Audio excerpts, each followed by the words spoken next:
આપણો ટાર્ગેટ આજે મૌર્ય યુગનો હતો કે મૌર્ય યુગ આપણે ભણશો.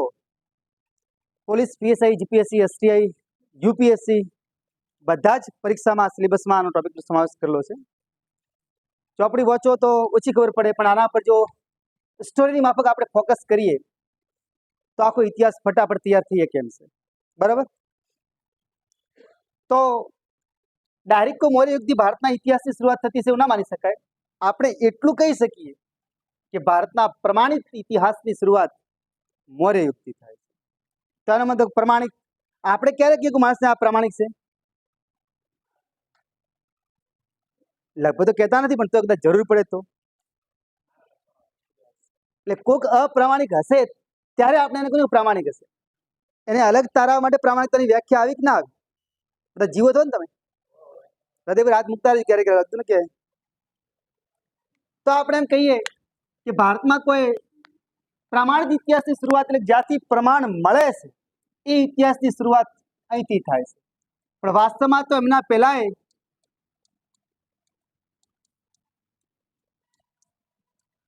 આવા બધા વંશો આવી ચૂક્યા છે ઓલરેડી. મૌર્ય યુગ તો વચ્ચે ફિટ થયેલું છે. એમના પહેલા પણ એક આ સૂત્ર બને છે કે હસીન મેં સુખ શાવા. તો હાનો મતલબ થાય છે હરેક વંશ.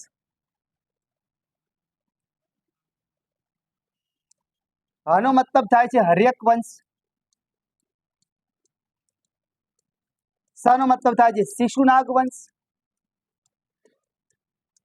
નાનો મતલબ થાય છે નંદ વંશ. માનો મતલબ થાય છે મૌર્ય વંશ. સનો મતલબ થાય છે શુંગ વંશ. કનો મતલબ થાય છે કણવ વંશ. સાવા આખો શબ્દ ભેગો છે સાતવાહન વંશ. પ્રાચીન ભારતમાં જ્યાં સુધી ગુપ્ત યુગ નહોતો આવ્યો ત્યાં સુધી આટલા વંશના લોકોએ રાજ કર્યું છે ભારત પર. ઘણી વખત પરીક્ષામાં ક્રમ પૂછાતો જોડકા જોડો, કયા વંશ પછી કયો વંશ આવે છે. યુપીએસસી, જીપીએસસી ઘણીવાર પૂછાયેલું છે પરીક્ષામાં. આ સિમ્પલ કહેવાય કે દરેક વંશ કયા વંશ પછી સ્ટાર્ટ થાય છે. તો એક સૂત્ર છે કે હસીન મેં સુખ શાવા. એના પહેલા કોણ હતું એ આપણે ખાસ એક જોવું જરૂરી છે. તો હરેક વંશની સ્થાપના કોણે કરી હતી? હરેક વંશના સ્થાપક તરીકે બિંબિસાર લો છો, પણ એવું કહેવામાં આવે છે કે મગધની ગાદી પર બેસનાર ભારતનો પહેલો રાજા બૃહદ્ર હતો. ભારતમાં ઇતિહાસની શરૂઆત થઈને કે કોઈ રાજા હશે, સમજણ પડે છે? નહીં પડતી. ફરી પાછા આવીએ. આપણી 4 દિશાઓ છે.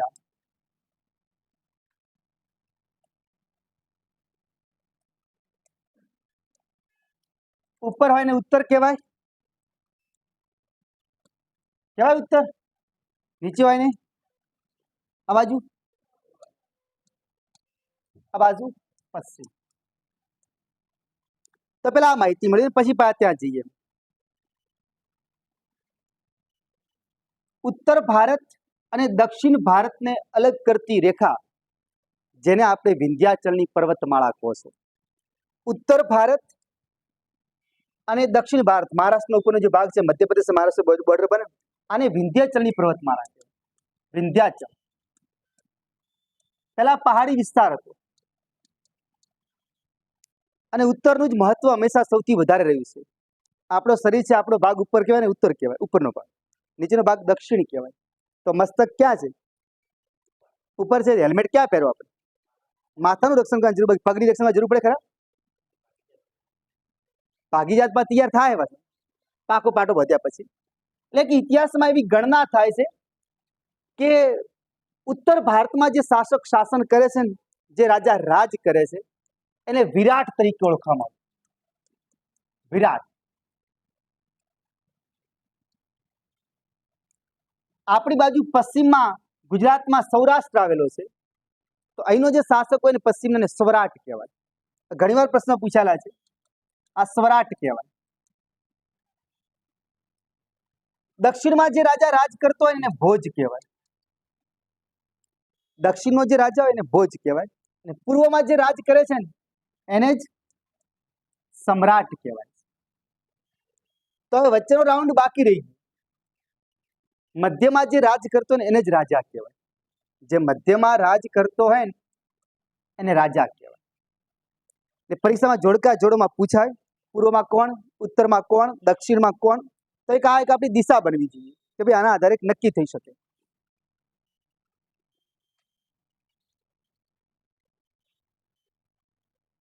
તો વિરાટ કોહલી પર ના વિરાટ કોહલી, વિરાટની કેટલી પેઢીઓ પહેલાની વાત છે. ઉત્તરમાં જે રાજા રાજ કરતા. અહીંથી હું એમ માનું છું કે ભલે 5 વસ્તુ લખી, 5 લખ્યું, પણ 5 માંથી તમારા 2 નો ઉલ્લેખ ઘણી વખત આવ્યો હશે. એક સમ્રાટ શબ્દ બોલ્યો, તમે તરત બોલો સમ્રાટ અશોક. મગજમાં આવે કે ના આવે કે સમ્રાટ અશોક એક પ્રખ્યાત શાસક હતા. વાત રહી ભોજ, તો રાજા ભોજ નો તરત ઉલ્લેખ આવશે. રાજા હે ને પાછો ભોજ હે, આવે કે ના? પણ સૌરાષ્ટ્રમાં તો તમારે છેક જવું પડે મહાભારતના યુદ્ધ. વિરાટ ને સૌરાષ્ટ્ર ને હસ્તિનાપુર ને ઇન્દ્રપ્રસ્થ ના નામ સાંભળ્યા છે તમે? હતા કે નહીં નામ? કે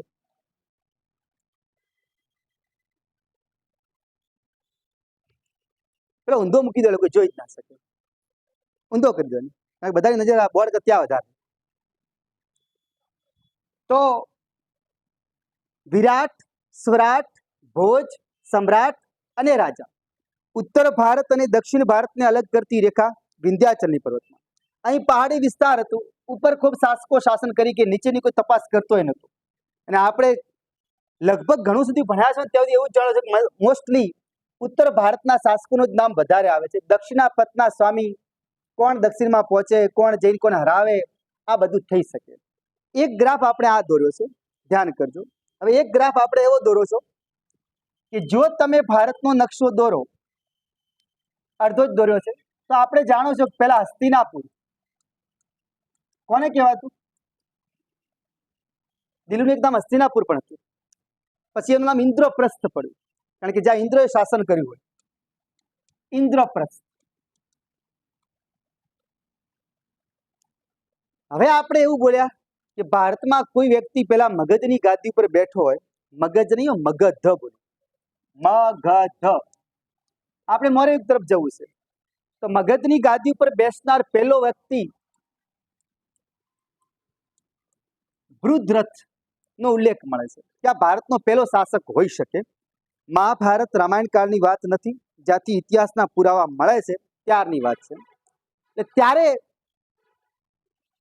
હવે આપણે જાણી શકો છો કે ઉત્તર ભારત દોર્યું છે, તો ઉત્તર ભારતમાં આપણે જો આપણું શરીર છે, તો આપણું શરીર જે છે ને, તો હૃદય લગભગ ડાબી સાઈડ હોય છે, મોસ્ટલી ડાબી સાઈડ હોય. અમુકને હે ભાગ્યમાં જમણી સાઈડ, તો ના નથી કહેતા. એટલે હવે આપણે એમ કહીએ કે આ ભારત માતા છે, તો મેન હાર્ટ જે કહી શકાય એ વાસ્તવમાં સેન્ટર આ બનતું નથી. ને આપણે તો એવું પણ ભણ્યા છો કે સૌથી વધારે ભણેલા ગણેલા લોકો, એમાં સૌથી વધારે ભણેલો શાસક MBT મોહમ્મદ બિન તુગલક, એને ખબર પડે કે ભારતનો મધ્ય બિંદુ દિલ્હી નથી, એટલે ક્યાં આવે છે? દૌલતાબાદ રાજધાની ખસેડે છે. એટલે હવે આપણે એમ કહીએ કદાચ કે મહાભારત કે રામાયણ યુગમાં કદાચ આવું રહ્યું હશે દિલ્હીનું મહત્વ. પણ જ્યારે હડપ્પન સંસ્કૃતિ પતી ગયા પછીનો જે યુગ કહી શકાય, ત્યારે સૌથી વધારે મગધનો પ્રભાવ વધ્યો. મગધ બિહારમાં આવેલું છે, બરાબર. અને એ મગધની ગાદી ઉપર શાસન કરતા શાસકો એને આપણે સમ્રાટ તરીકે ઓળખતા. તો હવે મગધ, વાસ્તવમાં મગધ તો ખૂબ મોટો દેશ હતો, પ્રાંત હતો, પણ એની રાજધાની પાટલીપુત્ર રહેતી. થોડું ધ્યાન કરજો. પાટલીપુત્ર, પાટલીપુત્ર આજે પટના તરીકે ઓળખાય. બિહારનું પાટનગર પટના છે, એનું પ્રાચીન નામ પાટલીપુત્ર. તો મૌર્ય વંશના શાસકો જ્યારે ભારત પર રાજ કરે છે, એ પાટલીપુત્રની રાજધાની બનાવતા. અને એવું કહેવામાં આવતું કે પાટલીપુત્ર ઉપર જે શાસન કરે છે ને, એનું આખું શાસન ઉત્તર ભારત પર હોય એવું માનવામાં આવતું. જો દક્ષિણ ભારત કોઈ જગ્યાએ પિક્ચરમાં આવતું નથી.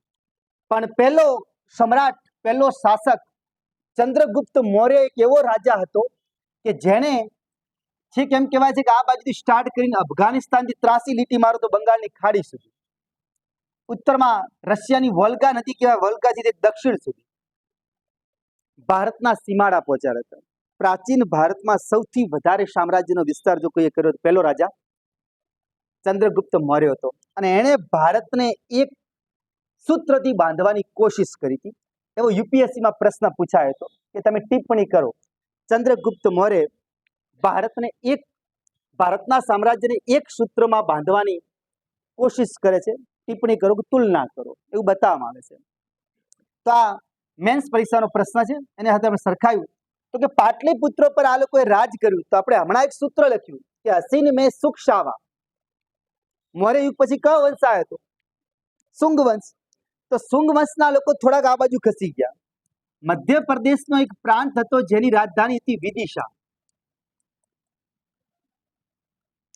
મૌર્ય યુગના લોકોએ ક્યાં શાસન કર્યું? મગધના પાટલીપુત્ર. એને રાજધાની એને બનાવી. પણ પછી શુંગ વંશના લોકો આવ્યા તો વિદિશાને રાજધાની બનાવી. બરાબર.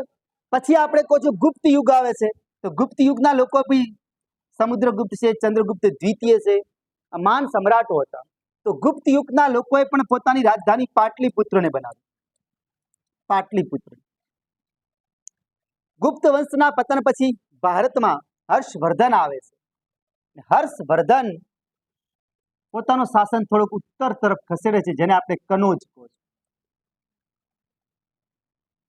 હર્ષવર્ધને પોતાની રાજધાની કઈ બનાવી? કનોજ નહીં બનાવી. હવે મૌર્ય યુગ અને ગુપ્ત યુગ, અને ત્રીજો આવે છે પુષ્યભૂતિ વંશનો શાસક હર્ષવર્ધન હતો. આ ત્રણમાંથી પરીક્ષામાં પ્રશ્ન પૂછાયો હતો કે કોણે આખા ભારત પર આધિપત્ય કર્યું હતું? તો યાદ રાખજો, એક મૌર્ય વંશના ચંદ્રગુપ્ત મૌર્ય અને ગુપ્ત વંશમાં સમુદ્રગુપ્ત. આ બે રાજાઓ એટલે ગુપ્ત યુગ વંશમાં કે તો ગુપ્ત યુગ અને મૌર્ય યુગ, આ બંને લોકો જોડે આખું ભારત તાબા હેઠળ હતું એવું કહેવામાં આવે છે. દક્ષિણ ભારત, ઉત્તર ભારત. હર્ષવર્ધન જોડે કનોજ હતું, પણ હર્ષવર્ધનની સીમા દક્ષિણના સીમાડોને ટચ નથી કરતી. આ પ્રશ્ન પૂછાઈ ચૂકેલો છે, યાદ રાખજો. બે જ વંશ પ્રાચીન ભારતમાં થઈ ગયા, એક મૌર્ય વંશ અને બીજું ગુપ્ત યુગ. ગુપ્ત વંશ કો કે જેનું આધિપત્ય આખા સમગ્ર ભારત પર હતું, જે ઉત્તરથી લગાવીને દક્ષિણ સુધી હતું. હર્ષ જોડે ઉત્તર આખું હતો, પણ દક્ષિણ સુધી પહોંચી શકતો નથી. આ ધ્યાન કરો. એટલે હવે આપણે એમ કહીએ પાટલીપુત્ર, પછી વિદિશા, ફરી પાછો પાટલીપુત્ર, ને પછી કનોજ. આ શાસકો લાઇનસર બદલાતા ગયા. પાટલીપુત્ર, પછી વિદિશા ખસેડી રાજધાની, ફરી પાછી પાટલીપુત્ર, ફરી પાછી કનોજ. તો હવે એનો મતલબ થયો કે પાટલીપુત્ર કરતા વિદિશાનું મહત્વ વધ્યો હશે, તો જ વિદિશાને પાટનગર બનાવે. વિદિશા પછી ફરી પાછો કોનો મહત્વ વધ્યો છે? પાટલીપુત્રનો. પાટલીપુત્ર પછી ફરી કોનો મહત્વ વધ્યો છે? પકડાય છે આ ધીરે ધીરે? તો હવે એનો મતલબ એ થાય કે ઇતિહાસમાં કનોજનો મહત્વ ખૂબ છેલ્લે વધી ગયો હશે. હર્ષવર્ધનના સમયે કનોજનો વધ્યો હશે કે નહીં? તો હવે આપણે એમ કહીએ કનોજ કઈ જગ્યા પડ્યા છે? યુપીનો ભાગ ના કહેવાય? આ બાજુ ઉત્તરાખંડ અને યુપી કનોજ લાગે છે. તો આનો મતલબ એ થયો કે હવે કનોજ ઉપર દક્ષિણ ભારતના લોકો ત્રાપ મારવાની કોશિશ કરે છે કે કનોજ ઉપર જે શાસન કરે ને એ વ્યક્તિ જ આખા ભારતનો સમ્રાટ કહેવાય. એટલે હવે આપણે જાણી શકો છો કે આપણો આ બાજુનો જે ગુજરાતનો પ્રાંત છે, હું ઘણીવાર કહું છું ભીનમાળ અને માઉન્ટ આબુ ગુજરાતના ભાગ હતા પહેલા, તો પછી રાજસ્થાનને આપણે આપ્યા છે કે નહીં? એટલે ગુજરાતની અંદર એક પ્રતિહાર વંશ, જેને આપણે આજે પઢિયાર તરીકે ઓળખો છો. મૌર્ય યુગ તરફ જવું છે, ખાલી ઇતિહાસની ભૂમિકા બાંધું કે કયા પ્રાંતનો મહત્વ વધારે હતો એની માટેની વાત છે. પ્રતિહાર વંશ, જેને આપણે જે પઢિયાર કહો છો, આપણે કીધું કે જ્યારે હર્ષવર્ધનનું અવસાન થયું 712ની સાલમાં પહેલી વખત ભારત પર મુસ્લિમ આક્રમણ થાય છે. કોણ કરે છે? મોહમ્મદ બિન કાસિમ. ભારત પર પહેલો મુસ્લિમ આક્રમણ 712ની સાલમાં મોહમ્મદ બિન કાસિમ કરે છે. મુસ્લિમ ધર્મની સ્થાપના ક્યારે થઈ હતી? 622માં. મુસ્લિમ ધર્મની સ્થાપના 622માં થઈ, મોહમ્મદ પૈગંબર સાહેબ કરે છે. 632, 10 વર્ષ પછી એના બે ભાગ પડી ગયા, શિયા અને સુન્ની.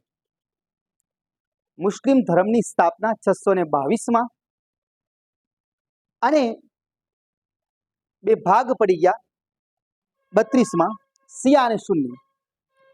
અને 712માં પહેલો મુસ્લિમ આક્રમણ ભારતના સિંધ પ્રાંત ઉપર થાય છે. સિંધ પાકિસ્તાનનો આજે પ્રાંત છે. સિંધ પર આક્રમણ થાય છે. સિંધ પર કયા રાજા રાજ કરતા હતા? સિંધ પર કયા રાજાનું શાસન? દારા. સિંધ પર નું શાસન દારાનું હતું. દારાનો પરાજય થાય છે. પણ મોહમ્મદ બિન કાસિમનો ઉલ્લેખ નહોતો કે એને અહીં ભારતની અંદર સ્થાયી થવું. બરાબર. એટલે હવે આપણે એમ કહી શકીએ તો મોહમ્મદ બિન કાસિમ પાછો પોતાના પ્રાંત તરફ જતો રહેશે.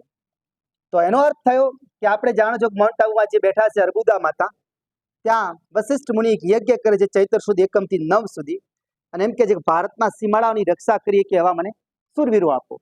તો 9મા દિવસે યજ્ઞમાંથી કુંડમાંથી 4 વ્યક્તિઓ નીકળે છે અને 4 યોદ્ધા, જેમાં કહેવાય એક પ્રતિહાર વંશ, એક ચાલુક્ય વંશ જેને આજે આપણે સોલંકી કહો છો, એક જે પરમાર વંશ અને એક ચૌહાણ વંશ. ચારે ભારતના સીમાડાની રક્ષા કરે છે. એમાંથી પ્રતિહાર વંશ જેને આપણે જે પઢિયાર કહો છો, આ ગુજરાતના ભીનમાળને એની પોતાની રાજધાની બનાવી હતી, ભીનમાળ. અહીં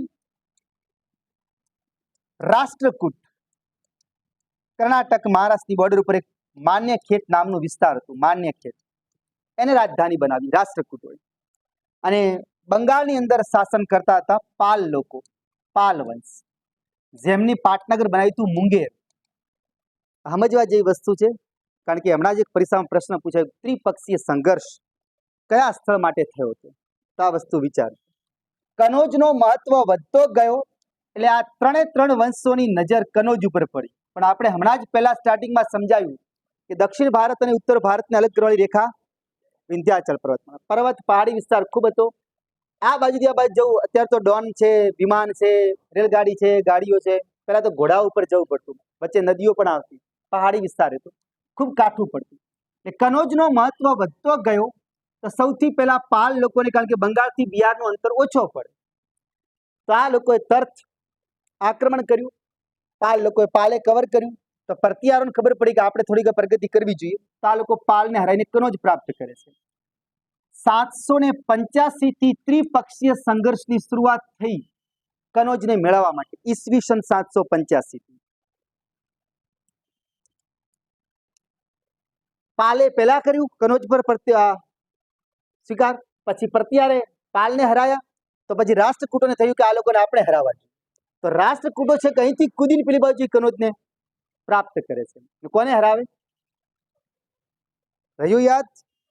એક ચક્ર આપણે એક રાઉન્ડ લો તેમ કહેવાય કે આ ચક્ર પૂરું થયું કહેવાય. સૌથી પહેલા કનોજ ઉપર આક્રમણ પાલ લોકોએ, પાલે એમને સ્થાયી કર્યું, પોતાના કાબુ મેળવ્યું. પ્રતિહારે પાલોને હરાવીને કનોજ પોતાના તાબા હેઠળ મળ્યું. પ્રતિહારોને કોને હરાવ્યા? રાષ્ટ્રકૂટો. તો હવે એમ થયું કે રાષ્ટ્રકૂટોને કે આપણે ત્યાં સ્થાયી થશો તો અહીં તો બીજા વંશો હોય ને, નાના નાના પલ્લવ વંશ છે, ચેર છે, આવે કે ના આવે? તો આ બધા પાંડવ ને બધા આ વંશોને એમ થયું કે આ માન સમ્રાટ લોકો રાષ્ટ્રકૂટો ગાદી છોડીને ગયા છે, તો આ ગાદી એમની પડાઈ નાખે.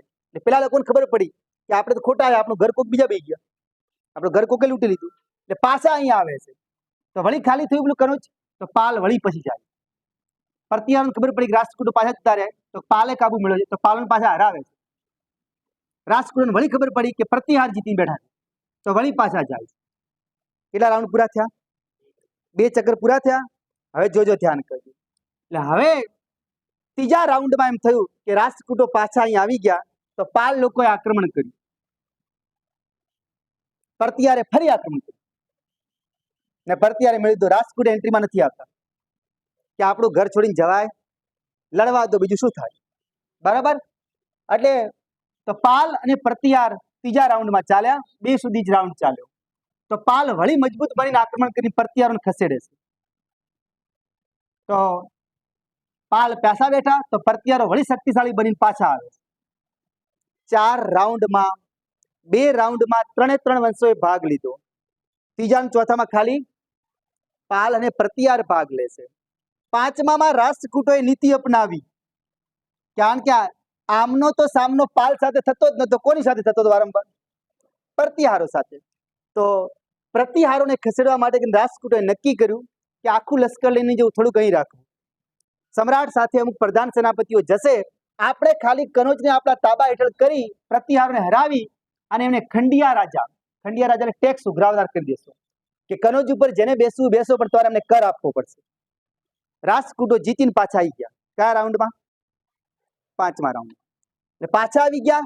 તો હવે રાષ્ટ્રકૂટોની જે કહેવાય આખો દિવસ ઉપર જવું નીચે જવું ઉપર જવું નીચે જવું, કોક તો ખોખલું થાય કે ન થાય? કેટલી વાર જવું? એટલે સેના લશ્કર હારી જાય છે. આનો મતલબ એમ થયો કે પછી ફરી રાષ્ટ્રકૂટો પોતાના કર લઈને આવી ગયા તો પ્રતિહારોએ ફરી આક્રમણ કરીને કનોજને પોતાના તાબા હેઠળ મેળવી.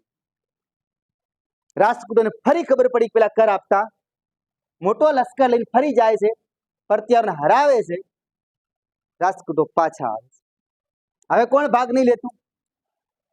કયા રાઉન્ડમાં?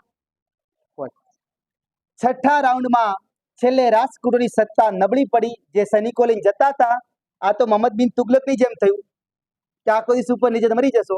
એટલે અમુક સેના ત્યાં જ વસી જાય છે કે હવે આપણે નીચે નહીં જવું, શાસકને જવું જ જાય ને પ્રધાન સેનાપતિને જવું તો જાય. આ લોકો ત્યાં રહેતા શીખ્યા. ના કીધા ઘર ફૂટે ઘર જાય, કારણ ખબર પડી કે આ લોકો ખૂબ દૂર રહેશે, આ નજીક પડશે. આપણે પ્રતિહારો સાથે થોડા ઘણા સંબંધ મેળવી અને ફાઇનલી એવું કહેવાય છે 816ની સાલમાં નાગભટ્ટ દ્વિતીય નામનો શાસક પ્રતિહાર વંશનો ફાઇનલી કનોજ પર પોતાનો કંટ્રોલ કરે છે. એક પરીક્ષામાં પ્રશ્ન એમ પૂછાયું હતું કે ત્રિપક્ષીય સંઘર્ષ લગભગ 200 વર્ષ સુધી ખેલાયા. લગભગ કહેવાય છે 785 થી 816 એવું કહેવામાં આવે છે.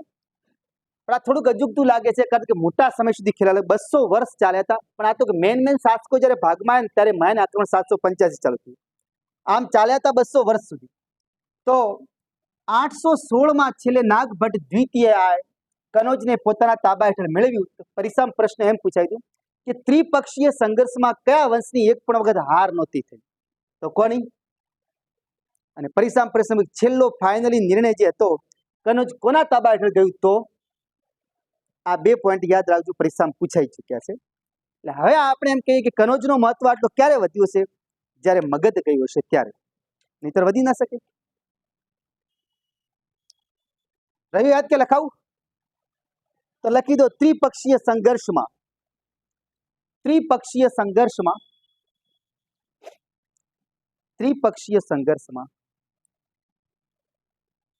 રાષ્ટ્રકૂટ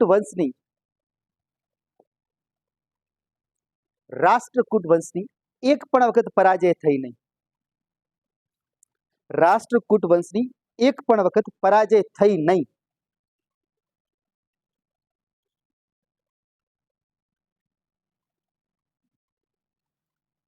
બીજા પોઈન્ટમાં છેવટે કનોજને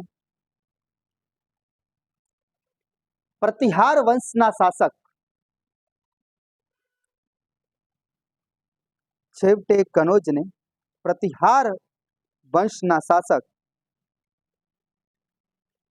નાગભટ્ટ દ્વિતીય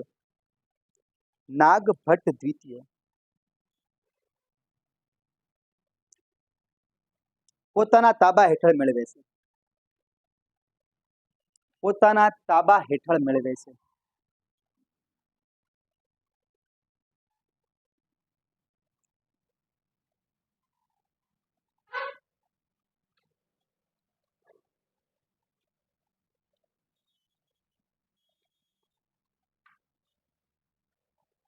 અહીં આવી ગયા. હરેક વસ્તુની સ્થાપના કોણે કરી હતી? બિંબિસાર. ઘણીવાર પરીક્ષામાં પૂછાય કયા વંશનો રાજા કોણ હતો? તો આ બિંબિસાર છે. હરેક વંશનો સ્થાપક બિંબિસાર કહેવાય. શિશુનાગ વંશનો રાજા શિશુનાગ પોતે જ હતો. આ પોતે જ સ્થાપક હોય છે, વંશ આ જ હોય છે. ત્રીજો નંદ વંશ, આની સ્થાપના મહાપદ્માનંદે કરી. મૌર્ય વંશની સ્થાપના ચંદ્રગુપ્ત મૌર્યએ કરી. શુંગ વંશની સ્થાપના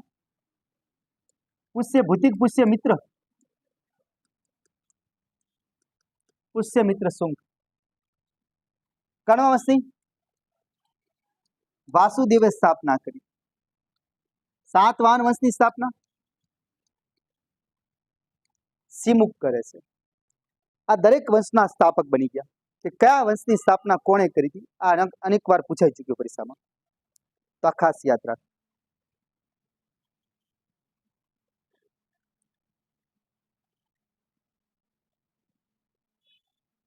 બંધારણ માટે ઘણા ભેગા મળ્યા નહીં, ઇતિહાસ માટે પહેલી વાર મળ્યો આપણે. ઇતિહાસમાં કોઈ ભેગા નહીં મળ્યા.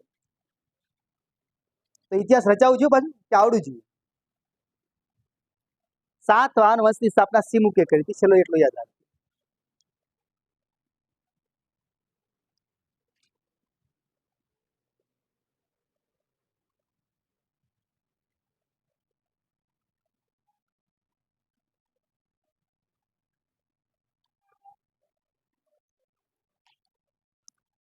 એક પરીક્ષામાં પ્રશ્ન પૂછ્યો કે આ વંશમાંથી અધર્મી વંશ તરીકે કયો વંશ ઓળખાતો હતો કે જેમાં કોઈ ધર્મનું પાલન નહીં?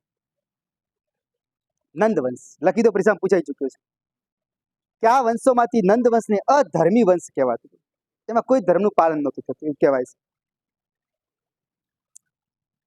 નંદ વંશને અધર્મી વંશ કહેવાય.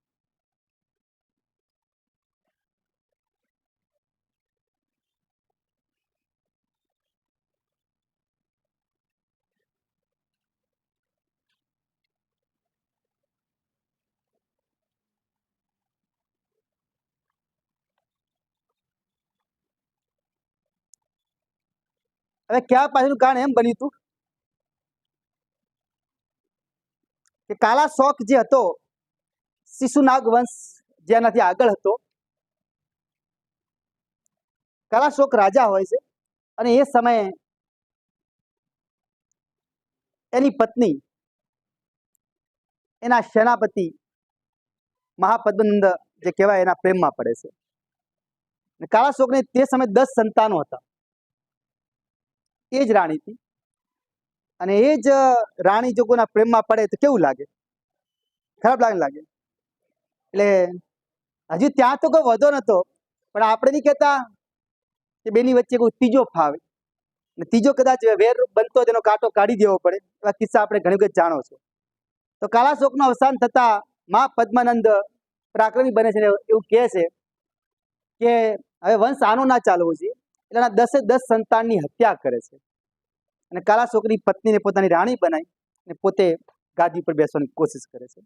ઇતિહાસ એવું પણ કે થોડાક સમય માટે બીજા રાજાઓ પણ કે વચ્ચે આવ્યા હતા, પણ તોય કે બીજા કોઈ ફાવી શકતા નથી, એટલે કે નંદ વંશની સ્થાપના થઈ. મહાપદ્માનંદ એમ કહેવાતું હતું એટલા માટે પદ્મનો મતલબ શું થાય? કમળ થાય. તો આની સેના છે ને કમળના ફૂલની પાખડીઓની માફક સતત રાજ્યની પેરો ભરતી હતી. એટલે એનો સૌથી વધારે વિરુદ્ધ બીજા ક્ષત્રિય રાજાઓ સાથે હતો. એટલે આ મહાપદ્માનંદ ક્ષત્રિયોનો નાશ કરતા રાજા તરીકે ઓળખાય છે. એટલે આને એક ઉપમા મળી. એક તો મહાપદ્માનંદ કોના કારણે? તો કે પોતાની વિશાળ સેનાની ગોઠવણીના કારણે. વિશાળ સેનાની ગોઠવણીના કારણે આ મહાપદ્માનંદને એક પદવી મળી. બીજી પદવી મળી હતી મહાપદ્માનંદને ક્ષત્રિયોનો નાશ કરનાર. ક્ષત્રિયોનો નાશ કરવાની ટેક કોણે લીધી હતી? પરશુરામ. એટલા માટે મહાપદ્માનંદને બીજો પરશુરામ પણ કહેવાય છે. મહાપદ્માનંદને બીજો પરશુરામ પણ કહેવાય છે. ત્રીજો પોઈન્ટ, મહાપદ્માનંદને કલ્કી વંશ કહેવાય છે, કલ્કીનો અવતાર કહેવાય છે. આ ખાસ યાદ રાખજો. નંદ વંશનો જે સ્થાપક છે મહાપદ્માનંદ,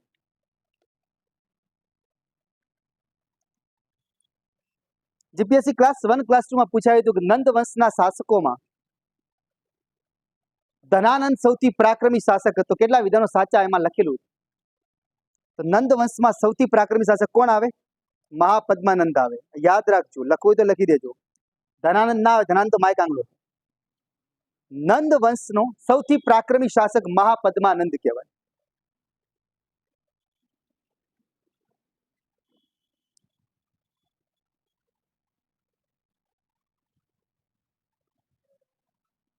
ફરી બોલું, નંદ વંશનો સૌથી પરાક્રમી શાસક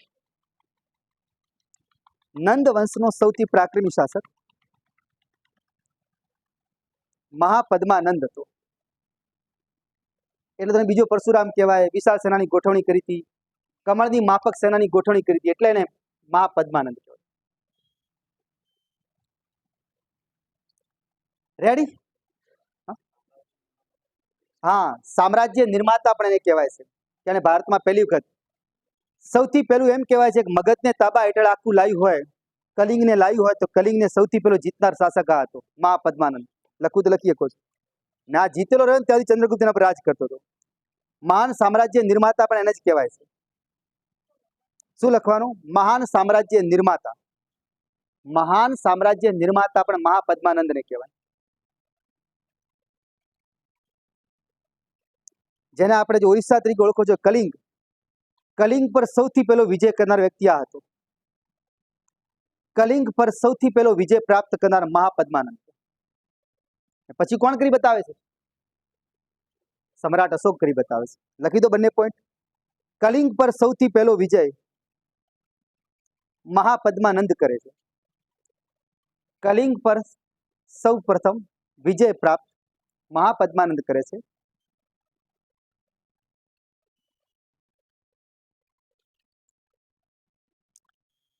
અને અશોકના પિતા બિંદુસાર છે, ત્યારે બિંદુસાર વખતે તાબા હેઠળથી જતું રહે છે. ફરી પાછું અશોક એને જીતે છે. પછી અશોક એને તાબા હેઠળ લાવે છે. કોને? કલિંગને. આ યાદ રાખજો.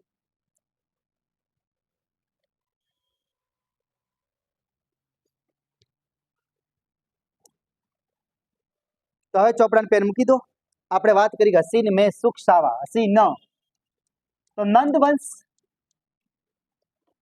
નંદ વંશનો છેલ્લો શાસક ધનાનંદ હોય.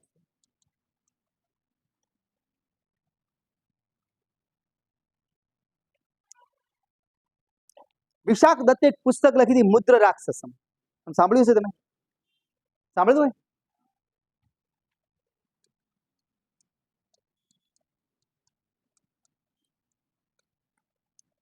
દાંત કોને મોટા હોય? રાક્ષસ ને. તેના લેખક કોણ? વિશાખ દત્ત. આ લખાવ એટલે પણ એક પરીક્ષામાં પ્રશ્ન પૂછ્યો હતો કે ચાણક્યનું અપમાન ધનાનંદે કર્યું હતું ભર દરબારમાં. આવો ઉલ્લેખ સૌ પ્રથમ કોણે કર્યો? તો મુદ્રા રાક્ષસમાં જ જોવા મળે કે આ પુસ્તકમાં ઉલ્લેખ જોવા મળે છે કે ધનાનંદ ત્યાંનું અપમાન કર્યું. તો કોનું? ચાણક્યનું. તો મુદ્રા રાક્ષસમાં પહેલી વખત એવો ઉલ્લેખ જોવા મળ્યો.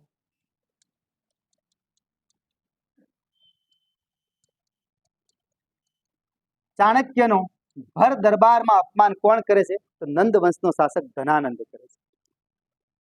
હમણાં જ એક પરીક્ષાનો પ્રશ્ન હતો કે મૌર્ય યુગના વંશની માહિતી કયા ગ્રંથોમાંથી મળે છે? ત્યાં 3-4 ગ્રંથો લખેલા હતા. એમાં એક આ પણ આવે, ધ્યાન રાખજો. હવે તમારે આવી પુસ્તકો તૈયાર કરવી જ પડશે કે કયા વંશની માહિતી કયા ગ્રંથોમાંથી મળે છે. તમારે ધ્યાન કરવું જ પડશે. તો મુદ્રા રાક્ષસમ ની રચના વિશાખ દત્તે કરી હતી અને પહેલી વખત ઉલ્લેખ કર્યો કે ચાણક્ય નો અપમાન ધનાનંદ કરે છે. બરોબર?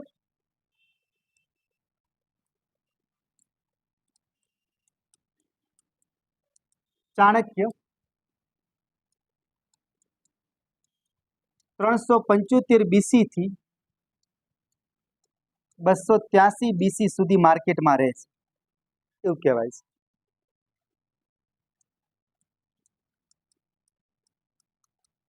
બાળપણનું નામ વિષ્ણુગુપ્ત હતું.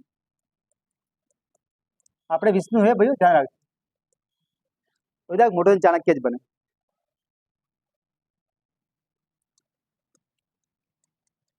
જયારે લગ્ન થયા ત્યારે સાંસારિક નામ આપણે ઘણાને રાશિ નામ હતી, જન્મની રાશિ પછી શોધવા માટે કોઈ નામ બીજું આપવું પડે. જીમ્મી એવા નામ થતા. સાંસારિક નામ ચાણક્ય આપ્યું. હવે ઘણા લોકો એમ કે પિતા ચણક હતા એટલે ચણકનો છોકરો હોવાથી ચાણક્ય કહેવાય. પિતા ચણક હતા એવું કહેવામાં આવે છે. એમને એક ધર્મપત્ની પણ હતી, એક જ હતી ભાઈ, યશોમતી. હા,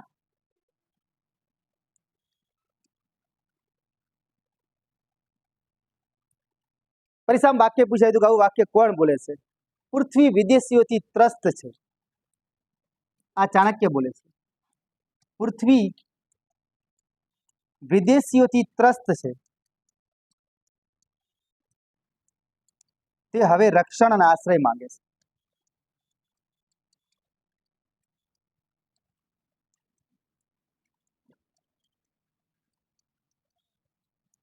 આ વાક્ય ચાણક્યનું હોય છે, એક પરીક્ષામાં પૂછાઈ ચૂક્યું છે.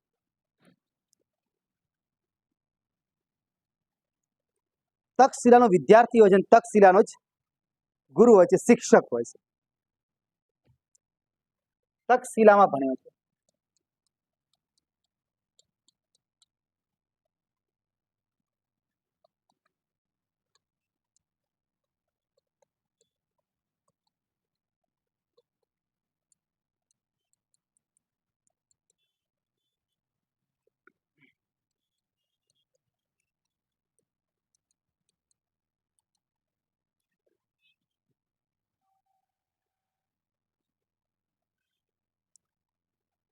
રાજનીતિ માટે સૌ પ્રથમ સપ્તાંગ સિદ્ધાંત એણે આપ્યો. સપ્તાંગ સિદ્ધાંત.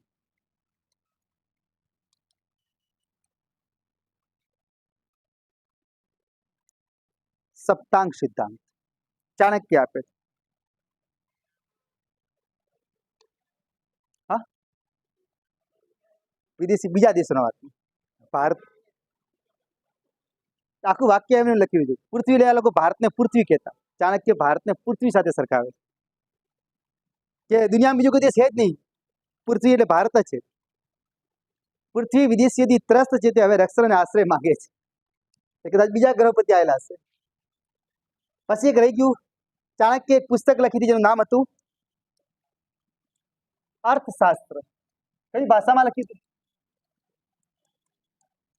અર્થશાસ્ત્ર સંસ્કૃતમાં લખ્યું છે.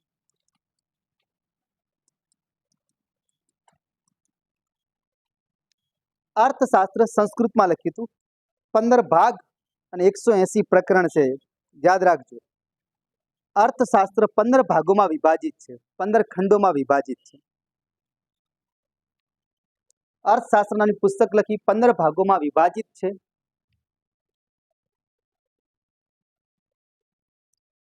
અને 180 પ્રકરણ છે, 180 પાઠ છે અર્થશાસ્ત્રમાં.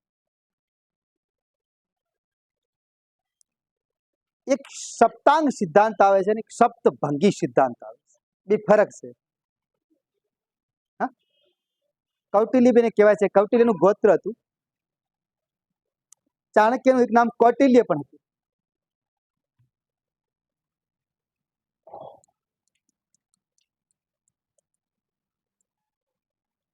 કૌટિલ્યનું ગોત્રનું નામ પણ હતું. ઘણા લોકો એમ કહે છે કે આ કૂટનીતિનો જાણકાર હતો એટલે એને કૌટિલ્ય કહેવાય.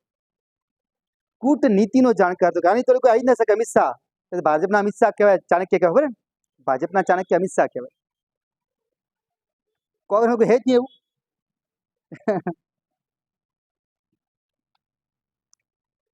તો કૌટિલ્ય ઉપનામ પણ હતું એનું. હવે આને શું આપ્યું? સપ્તાંગ સિદ્ધાંત.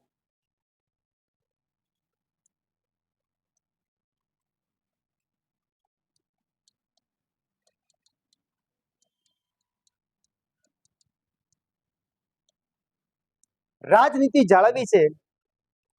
તમે કદાચ જાણતા હશો કે એક રાજા, રામાયણમાં બી ઉલ્લેખ આવે છે, જ્યારે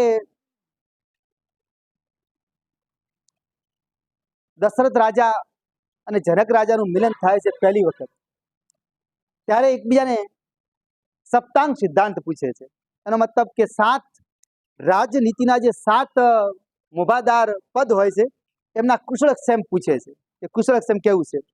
સપ્તાંગ સિદ્ધાંત રામાયણમાં બી બતાવેલું છે.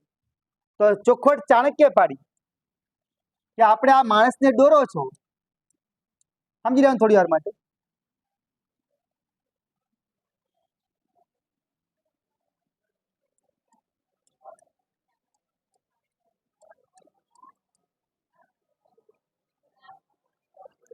બરાબર. સૌથી પહેલા એને કીધું મસ્તક, ને મસ્તકની અંદર જ શું હોય? મજક કે મગજ? મગજથી પણ નીચે આવે તો શું આવે? મુખ આવે કે કોણ આવે? પેલા કોણ આવે? તો કોણ લાવી દો.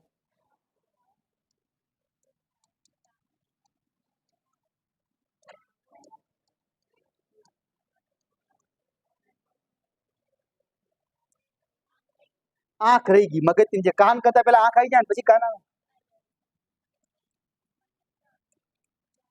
બસ બધા આવી ગયા. મસ્તક નો મતલબ થાય છે રાજા. અને સપ્તાંગ સિદ્ધાંતમાં એવું બતાવ્યું કે મસ્તક એટલે રાજા છે, મુગટ છે. મગજ એટલે શું થાય? મગજ થી જ રણનીતિ બને. સેનાનું નેતૃત્વ સારું હોય તો જ મગજ એટલે સેના કહેવાય. અમાત્ય એટલે પ્રધાનો કેવા હોવા જોઈએ? આંખને અમાત્ય કહેવાય. આપણા મિત્રો કેવા હોવા જોઈએ? અને કોઈ પણ વસ્તુ આપણી જોડે છે તો આપણે મુખથી દાન બોલો છો. 1 કરોડ મારા, 2 કરોડ મારા રૂપિયા. કોષ એટલે ધન. અને હાથથી શું કરો છો? હસ્ત. કિલ્લા ઉપર વિજય કિલ્લો બતાવો છો, આંગળી કરી અમારો કિલ્લો છે, અમારો કિલ્લો છે. દુર્ગ કિલ્લો ને કહેવાય.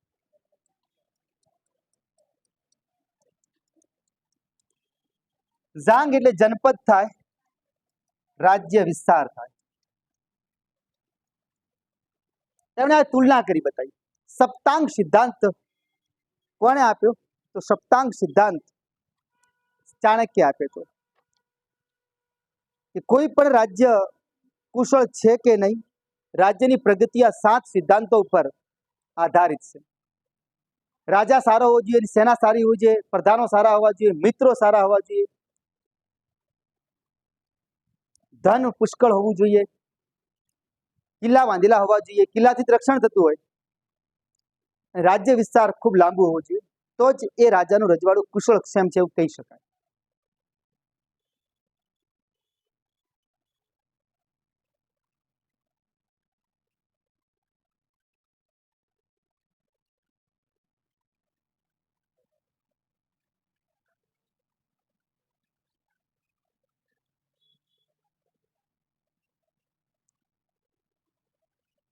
હવે સપ્તાંગ સિદ્ધાંત આ બાજુ છે ને સપ્તભંગી સિદ્ધાંત કે તો ધ્યાન રાખજો.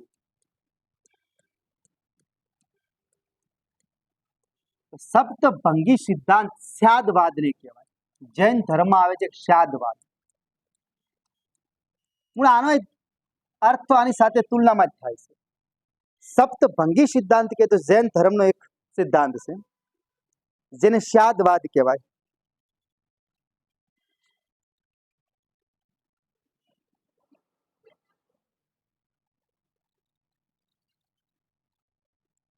જૈન ધર્મ સાથેનો ઉલ્લેખ છે.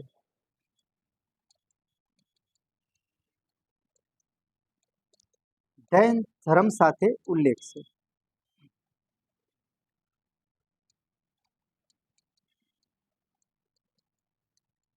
જ્ઞાન ચકાસણીનો સિદ્ધાંત છે.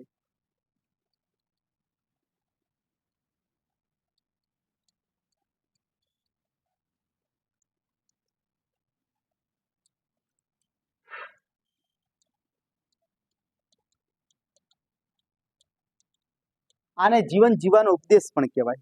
સપ્તભંગી સિદ્ધાંત આ જૈન ધર્મનો એક સિદ્ધાંત છે. સપ્તભંગી સિદ્ધાંત.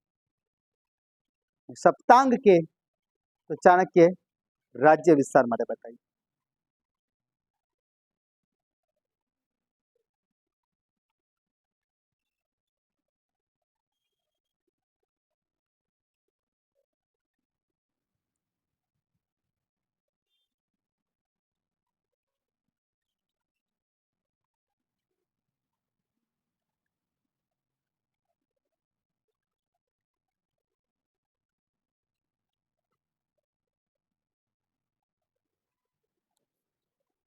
લખી રહ્યા.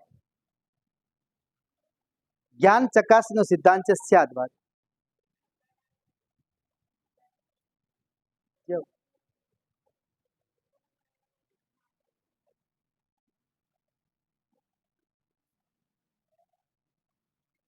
લખી રાખે. જો આગળ વધુ હોય તો આપણે સૌથી પહેલા ચાણક્યની વાત કરી કે મુદ્રા રાક્ષસમાં એવું કહેવામાં આવ્યું છે કે ધનાનંદ તેનું અપમાન કરે છે.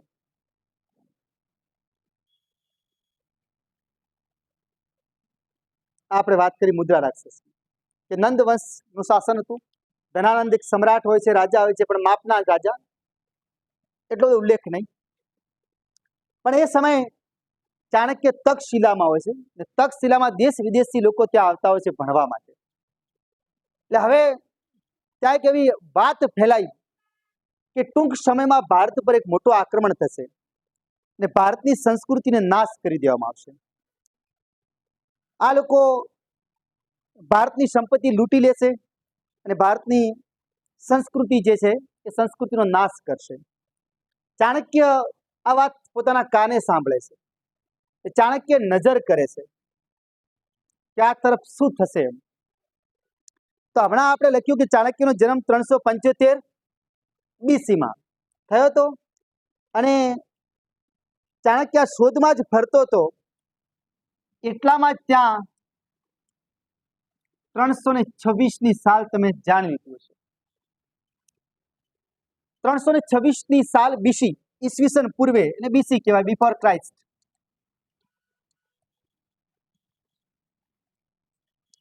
Alexander the great, Alexander the great, અને દેશી ભાષામાં આપણે સિકંદર કહો, ભારતના પંજાબ પ્રાંત પર આક્રમણ કરે છે. 326 ઈસવીસન પૂર્વે. ઘણી પુસ્તકો વાળા ખોટું લખ્યું છે. પોરસનું શાસન હોય છે, રાજા પોરસ. કોણ આમંત્રણ આપે છે સિકંદર ભારત આવવાનું? આંભી નામનો રાજા, માય કાંગલો હોય છે. એ પોરસને જીતી શકતો નથી, એટલા માટે સિકંદરને આમંત્રણ આપનાર ભારતીય રાજા કે તો આંભી હોય છે. આમંત્રણ આપે છે, પત્રિકા આપે છે, કારણ કે આંભી પંજાબના શાસક પોરસને જીતી શકતો નથી. એટલે પોરસને હરાવવા માટે કરી સિકંદરને આમંત્રણ આપ્યું. સિકંદર જગતનો એકમાત્ર વ્યક્તિ કે જે 3 ખંડો સાથે સંબંધ ધરાવે છે. જન્મ યુરોપમાં, મૃત્યુ એશિયામાં, અને એની સમાધિ આફ્રિકા ખંડમાં છે. લખવું તો લખી રાખજો, એકમાત્ર વ્યક્તિ છે જગતનો. હજી કોઈ એવો ત્રીજો વ્યક્તિ આવ્યો નહીં, બીજો કોઈ કે 3 ખંડો સાથે સંબંધ ધરાવતો હોય. 2 ખંડ તો મળી જાય, ત્રીજો નહીં મળતો. સિકંદરનો જન્મ એશિયામાં થયો હતો, અરે સોરી, યુરોપમાં. સિકંદરનો જન્મ યુરોપમાં થાય છે. ક્યાંનો શાસક હતો? મેસેડોનિયા. સિકંદર, એના પિતા ફિલિપ હોય છે. જન્મ યુરોપમાં થયો હતો, એનું મૃત્યુ ભારત એટલે કે એશિયામાં થાય છે. જન્મ યુરોપમાં, મૃત્યુ એશિયામાં, દફનામાં આવ્યોની કબર છે આફ્રિકા ખંડમાં.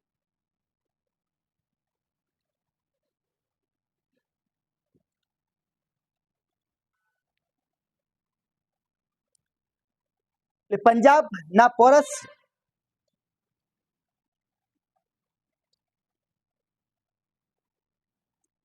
પંજાબનો શાસક પોરસ હોય. સિકંદર એવું કહેવાય છે કે લાઈફમાં 360 યુદ્ધ લડ્યો હતો, એક પણ યુદ્ધ હાર્યો નહોતો સિકંદર. પહેલા એના પિતા વિશ્વ વિજેતા હતા ને પછી સિકંદર વિશ્વ વિજેતા બને છે, એવું કહેવાય છે. લાઈફના 360 યુદ્ધ અને એક પણ હાર્યો નહોતો સિકંદર માટે. તો સિકંદર પોતાના 2 માન સેનાપતિ, એક હોય છે સેલ્યુકસ નિકેટર, બીજો છે નિર્યાકસ.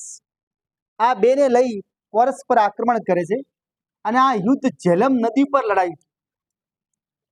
ઝેલમ નદી, ઝેલમ નદીને યુરોપમાં હાઇડેસ્પીઝ કહેતા, કે ખૂબ મોટી ખીણ છે અંદર.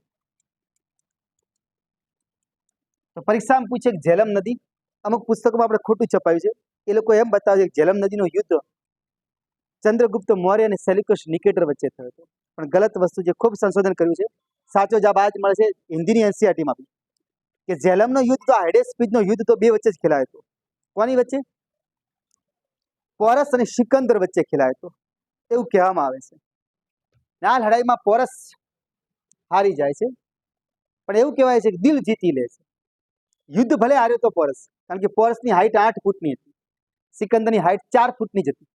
સિકંદર ખૂબ ઠીંગણો વ્યક્તિ હતો, અને તોય સિકંદરના માણસોને ઘેરી લે છે ત્યારે પોરસ નજર નીચી નથી કરતો આપણી છાવાની માફક. આ ભારતની ખુમારી પહેલેથી હતી, છાવા તો પછી આવ્યા ને, સંભાજીને, શિવાજીને, મહારાણા પ્રતાપને. તો એવું કહેવાય છે કે પોરસ નીચી ગરદન કરતો નથી, એમ સિકંદરથી નજર મિલાઈને ઉભો છે. પોરસ એવું કહે છે કે લશ્કરને હટાવી દે ને આપણે બે ફાઇટ કરીએ, જો જીતા હોય સિકંદર. સિકંદર ના પાડે છે, કારણ કે સિકંદરને ખબર હતી કે આપણી હાઈટ ઓછી, આપણે હાડકા ભાગી જાય. એટલે પોરસ ના હથિયાર તો હાથમાંથી મુકાવી દે છે સિકંદર, અને પછી પોરસને પૂછે છે સિકંદર કે બોલ તેરે સાથ ક્યાં સરૂર કિયા જાય. પોરસ એટલું જ કહે છે કે એક રાજા બીજા રાજા સાથે જે વ્યવહાર કરે કરી નાખે. રાજાની દ્રષ્ટિએ હોવું જોઈએ. ને પેલા ખબર નિયમ જ હતો કે બે રાજા લડતા હોય ને તો સેનાપતિઓ વચ્ચે ના પડતા. સેનાપતિની વારી પછી લશ્કર હોય તો જ સેનાપતિને આવે. એ સિકંદરને સમજાઈ ગયું કે હવે આપણી આબરૂ રહેશે નહીં. એ પોરસને ધન્યવાદ આપે છે કે મારી લાઈફમાં આટલા યુદ્ધ લડ્યો છું, પણ પહેલો કોઈ વ્યક્તિ છે કે જે હાર્યા પછી મારી સમક્ષ આઈ ટુ આઈ કોન્ટેક્ટ કરીને બોલી શકે છે. એટલે આ પોરસને ધન્યવાદ આપે છે અને એમ કે છે, આંભીને ઠપકો આપે છે, જેને બોલાવીને ઠપકો આપે છે કે તારા જેવા વ્યક્તિ દેશની રક્ષા કરી શકે નહીં. પોરસને પંજાબ પાછો આપી દે. અને પંજાબ કે ભારતની ભૂમિ પર શાસક તો આવો જોવો જે પોરસની માફક. આ ઘટના ઘટિત થઈ 326માં. સિકંદર આ યુદ્ધ જીતીને રિટર્ન ફરતો હોય છે પાછો, ત્યારે એવું કહેવાય છે કે ઈસવીસન પૂર્વે 323માં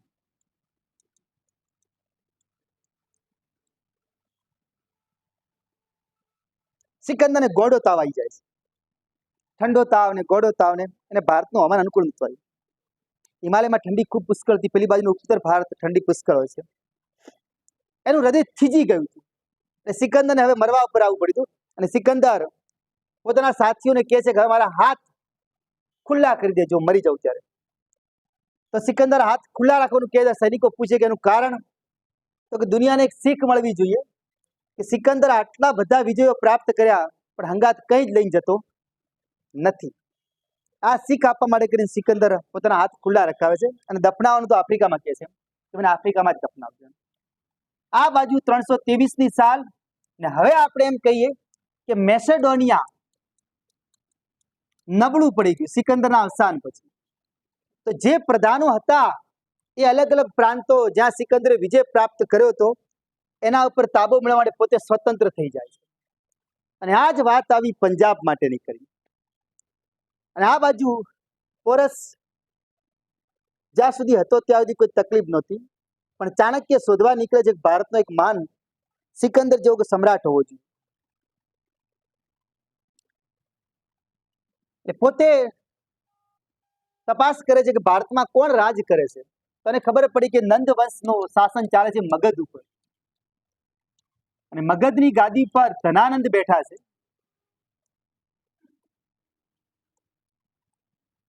પણ આ નામના જ ધનાનંદ છે, બાકી બે ધનાધન જ કરતા, કોઈ કરતા નતા એવું કહેવાય છે. તો ધનાનંદની મુલાકાત લે છે અને પોતાની ઓળખાણ આપે છે ચાણક્ય. આજે આપણી સાથે કોઈ વ્યક્તિ એમ કે હું ઓક્સફર્ડ યુનિવર્સિટીમાં આવું છું, કેવું લાગે? કેમ્બ્રિજમાંથી આવું છું, IIM અમદાવાદમાંથી આવું છું, કેવું લાગે? લાગે ના લાગે? હા, પછી આ કહે છે કોઈ ચામુંડામાંથી આવું છે, ઓળખાણ આપશે.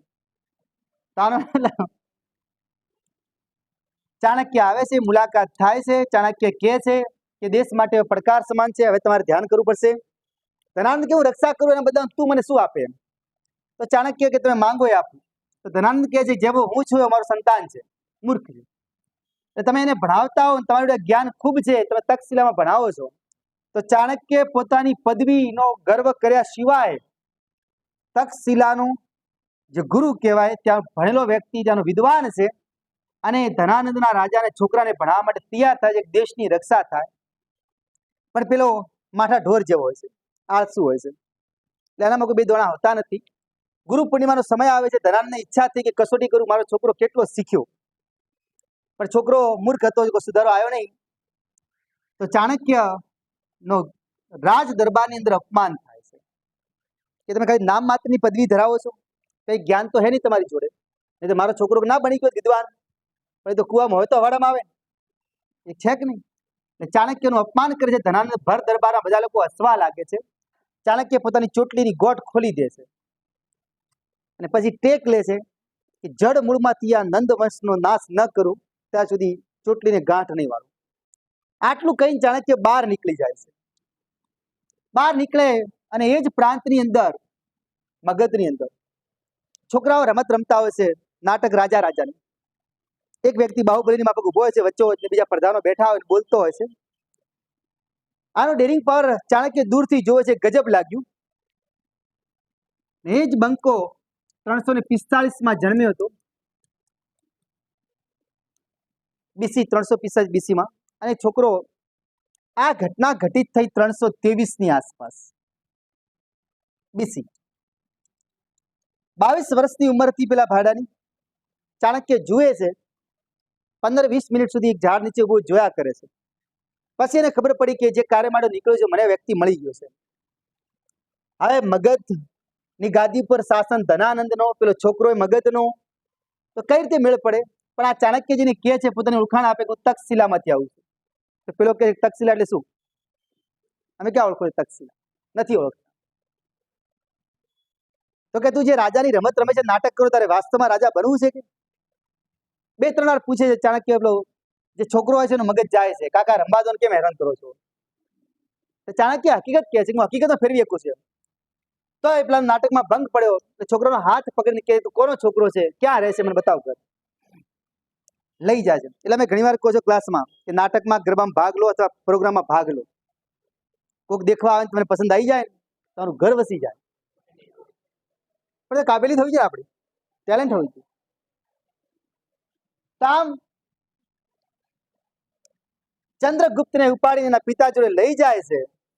એના પિતાને જઈને કહે છે કે તારો છોકરો કાબેલિયત ધરાવે છે, જો આ છોકરો મને સોંપી દેવામાં આવે ને તો એક દિવસ મગધની ગાદી પર બેઠો શાસન કરતો હશે, તમે રાજગાદી પર બેઠા છો, તમને ગર્વ થશે. એમ આજે જે મોર પાળીને તમે તમારું ગુજરાન ચલાવો છો, મોર ને કુકડા બધા ના હોય આપણે, એનારું ગુજરાન ચલાવતા હતા, એટલે એને મોરે કહેવાય છે.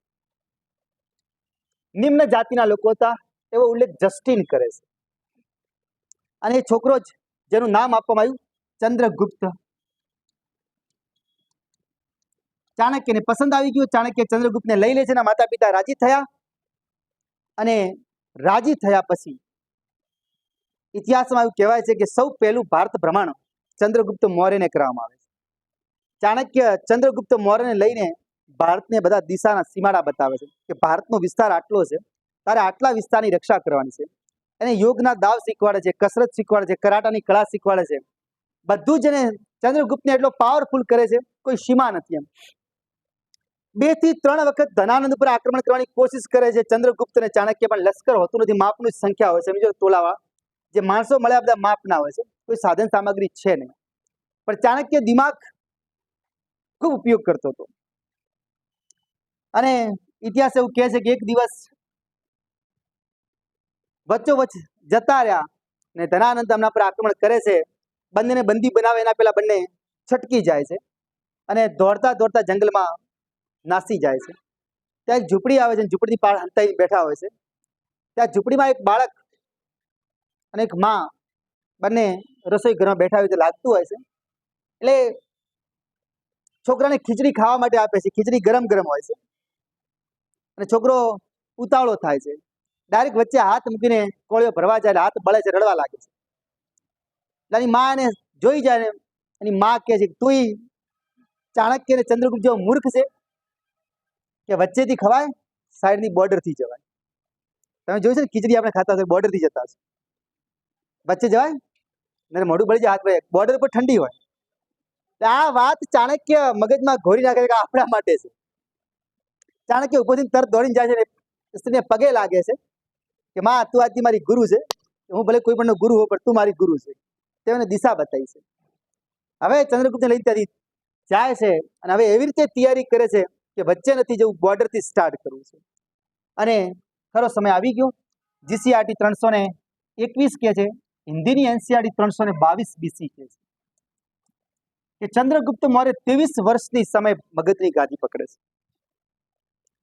322 ફરી બોલું છું, એનસીઆરટી હિન્દીની 322 કે જીસીઆરટી 321 કે છે કે 321 બીસીમાં ચંદ્રગુપ્ત મૌર્ય ચાણક્યની મદદથી ધનાનંદનો નાશ કરે છે. ધનાનંદને મારી નંદ વંશની જગ્યાએ કયા વંશની સ્થાપના કરી? મૌર્ય યુગની સ્થાપના કરી, મૌર્ય વંશની સ્થાપના કરી. હવે મૌર્ય યુગ આવ્યો.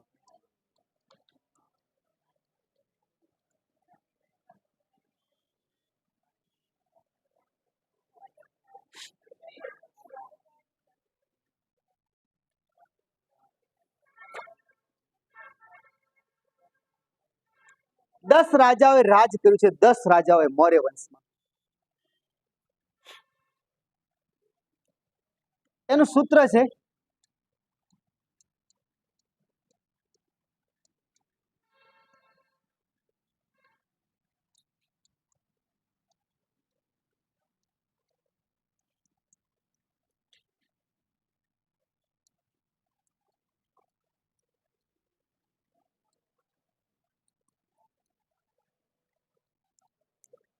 આપણે કોઈ બોલતા હોય ત્યારે કે ચાંદ પર આશા છોડી દે. ચાંદ બિના આશા કર, દાસ સાલી દેવ સબ્ર રખેગા. અહીં અટકી જવા. 10 રાજાઓ થઈ ગયા મૌર્ય વંશમાં. દાસ બિના આશા કર, દાસ સાલી દેવ સબ્ર રખેગા, સબ્ર કરેગા. રખેગા કરેગા તમારે જે લખવું પાડ લખીએ.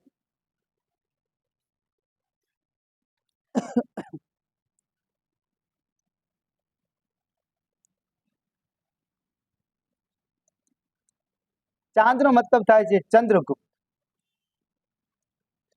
આ પહેલો સ્થાપક હતો. બીનાનો મતલબ થાય છે બિંદુસાર. બિંબિસાર નહીં, ધ્યાન રાખજો. આશાનો મતલબ અશોક થાય છે.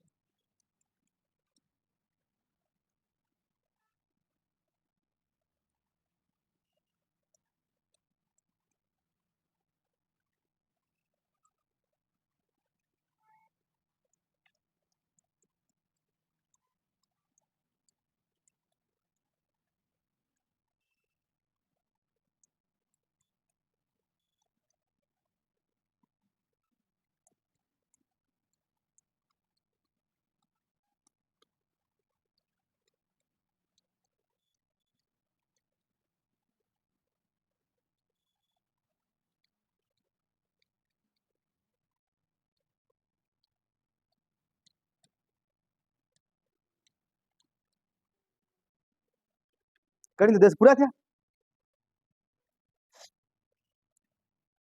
મૌર્ય યુગમાં 10 રાજાઓ છે. ઘણીવાર આ ક્રમ પૂછાયો છે કોના પછી કોણ આવે, કારણ કે પ્રાચીન ભારતનો મહાન વંશ છે, ને આ કરવું જ પડશે. ચંદ્રગુપ્ત મૌર્ય, બિંદુસાર, અશોક, કૃણાલ, દશરથ, સાંપ્રતિ, શાલિશુક, દેવવર્મન, શતઘનવા અને છેલ્લો રાજા બૃહદ્રથ હોય છે.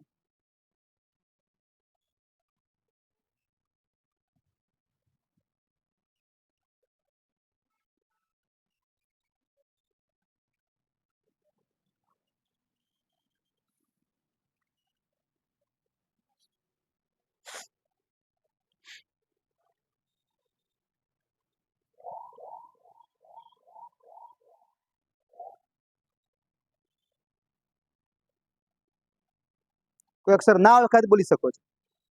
ચાંદ બિના આશા કર, છેલ્લું શતઘનવા. શતઘનવા, આનાથી પછી બૃહદ્રથ છેલ્લો છે. બોલી જવું. ચાંદ એટલે ચંદ્રગુપ્ત મૌર્ય, બિના એટલે બિંદુસાર, આશા એટલે અશોક, કર એટલે કૃણાલ, દ એટલે દશરથ, સ એટલે સાંપ્રતિ, શાલીનો મતલબ શાલીશુક, દેવ એટલે દેવવર્મન, સબ્ર રખેગા સબ્ર કરેગા. સબ્ર ઉપરથી સ એટલે શતઘનવા. છેલ્લો શાસક હોય છે મૌર્ય યુગનો બૃહદ્રથ.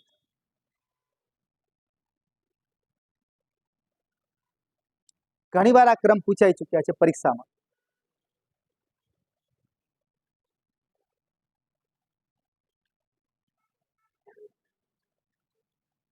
બોરિંગ તો નહીં આવતું ને ભાઈ? મજા આવે? બપોરનો ટાઈમ મજા જ નહીં જ આવે જો હે. હું એમ તો કોઈ બોર્ડ પર ભણાવો ને કે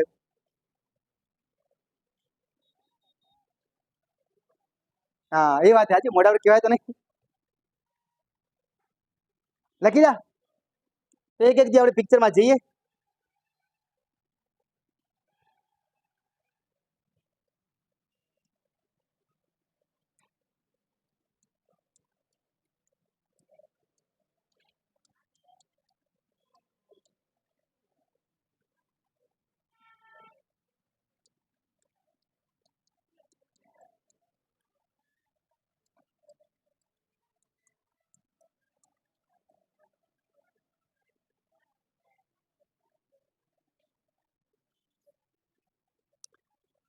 ચાણક્ય બે શાસકોના સમયે ગુરુ તરીકે ભૂમિકા ભજવે છે. એક ચંદ્રગુપ્ત અને બીજો ચંદ્રગુપ્તના દીકરા બિંદુસાર વખતે એવું કહેવાય છે.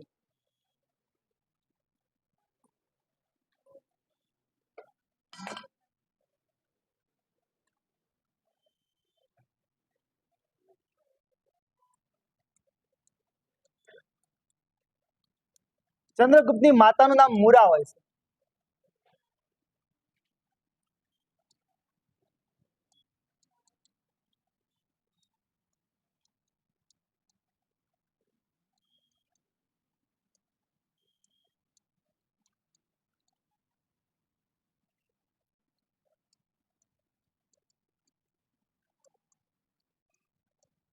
ને આનો સંતાન એટલે બિંદુસાર. એની મહાન રાણી દુર્ધરા હોય છે. એક પ્રશ્ન પૂછાયું બિંદુસાર કોનો છોકરો હતો? તો વિકલ્પમાં પિતાનું નામ હતા, માતાનું નામ હતા દુર્ધરા આવે. દુર્ધરાનો સંતાન હતો.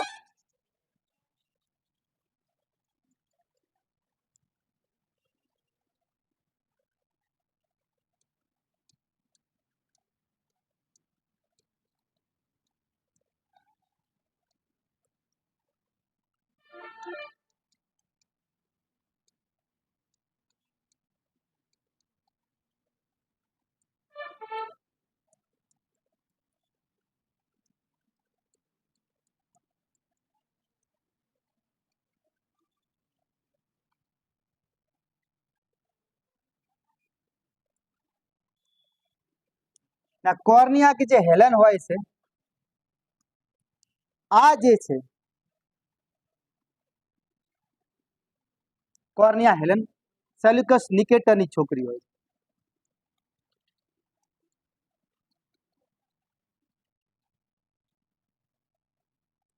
એક પેલું સુધારી દેજો, આપણે બોલ્યા હતા કે મોહમ્મદ બિન કાસિમનું જ્યારે ભારત પર આક્રમણ થયું ત્યારે દારા નહીં દાહિરનો રાજ હતો. એક લખી દેજો, સુધારો કરી દેજો.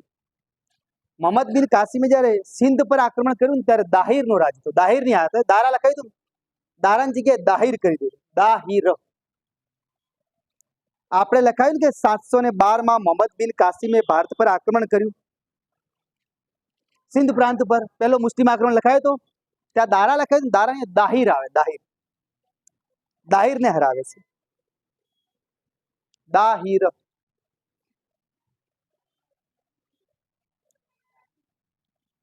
હવે પહેલો એંગ્લો ઇન્ડિયન આને કહેવાય છે વાસ્તવમાં તો જસ્ટિન, પણ એમાં ઊંધું હતું. પિતા ભારતના હતા, માતા વિદેશી હતી. ભારતમાં યાદ રાખવાની કાળજી, કોઈ વિદેશી પહેલા લગ્ન કોણે કર્યા? સૌથી પહેલા વિદેશી ચંદ્રગુપ્ત મૌર્ય કર્યા. કોની કારણે? ચાણક્યની કારણે. તમારા ગુરુ મહાન હોવા જોઈએ તો ચેલાનો કોઈ દિવસ પાછો ના પડવા દે. એ તો માનો તો ભાઈ, તો માનતો હતો ચંદ્રગુપ્ત, દિલથી માનતો હતો.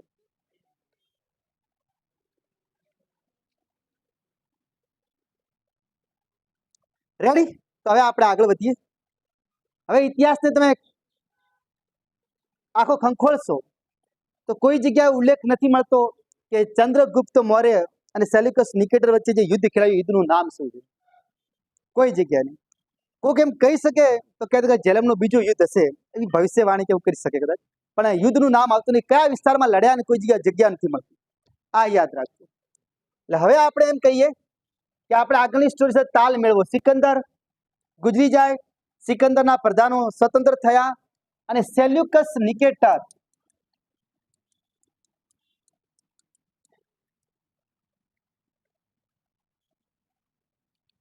જેને ઈચ્છા થઈ કે ભારત પર આવવું છે, ભારત પર રાજ કરવું છે, આ વિદેશી છે.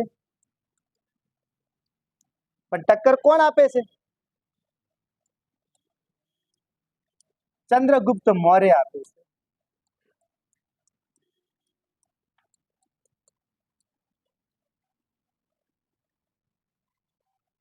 બંને વચ્ચે ઘમાસાન યુદ્ધ થાય છે.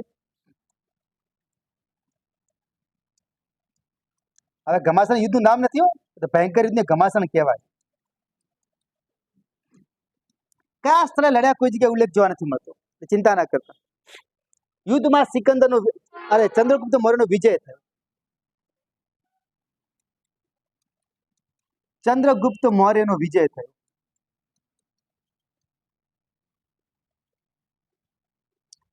બદલામાં સંધિ થાય છે. સંધિ એટલે કરાર થયા. ને આ કરારમાં એમ કહેવાય છે કે અફઘાનિસ્તાનનો જે પ્રાંત છે, જેને આપણે પેલા હિન્દુ કુશ પર્વત કહેતા, એ હિન્દુ કુશ પર્વત પરના બધા જ વિસ્તારો ચંદ્રગુપ્ત મૌર્યને આપવામાં આવે છે. હિન્દુ કુશ પર્વતના બધા જ વિસ્તારો ચંદ્રગુપ્ત મૌર્યને આપવામાં આવ્યા.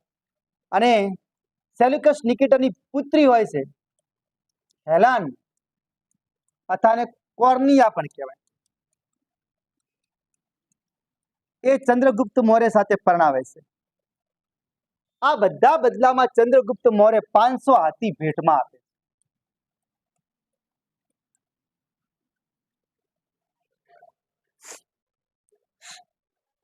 પહેલાના સમયમાં જેટલી પશુ સંપત્તિ તમારી જોડે વધારે, એટલે તમે ધનાઢ્ય કહેવાતા, કરોડપતિ કહેવાતા. હવે ઇતિહાસ એવું કહે છે કે નંદવંશમાં સૌથી કરોડપતિ રાજા ધનાનંદ હતો. એના જોડે 11 લાખ કરોડ સોના મોર હતી, એવું કહેવાય છે. 11 લાખ સોના મોર હતી. એટલે કદાચ એ ધનાઢ્ય કહેવાતો હશે, પણ આ બધી લઈ લે છે પછી. તો આમ આ સંધિ થઈ, ને સંધિના આધારે હેલન મળે છે, અને એક ઉપર એક ફ્રી સેલ્યુકસ નિકેટર પોતાનો રાજદૂત હોય છે મેગાસ્થનીસ.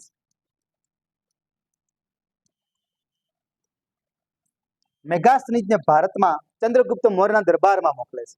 એ પરીક્ષામાં પૂછાયેલો પ્રશ્ન, મેગાસ્થનીસ કોનો રાજદૂત હતો? તો સેલ્યુકસ નિકેટરનો રાજદૂત હોય છે. મેગાસ્થનીસ સેલ્યુકસ નિકેટરનો રાજદૂત હોય છે.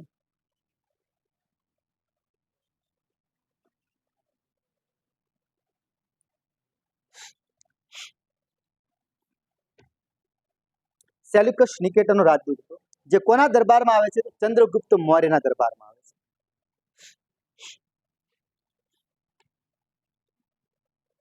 મગધ પર હવે શાસન કોનું થઈ ગયું? ચંદ્રગુપ્ત મૌર્યનું. એક આપણે મહાપદ્માનંદ લખાયું છે ને નંદવંશમાં, તો હમણાં જે ઉલ્લેખ મળ્યો છે કે મહાપદ્માનંદ સમયની અફઘાનિસ્તાનમાંથી એક નહેર મળી આવી છે. એટલે દુનિયામાં એવું કહે છે સૌથી પહેલી નહેર બંધાવનાર વ્યક્તિ મહાપદ્માનંદ હતો. લખવું તો લખી શકો તમે. તાજેતરમાં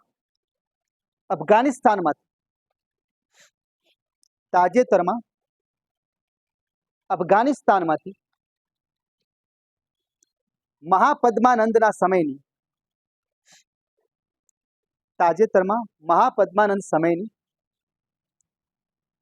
એક નહેર મળી આવી છે.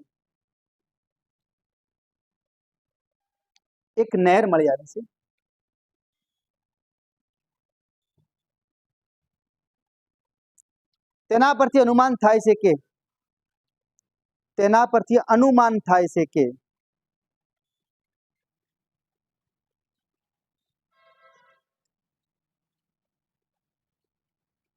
દુનિયામાં સૌ પ્રથમ નહેર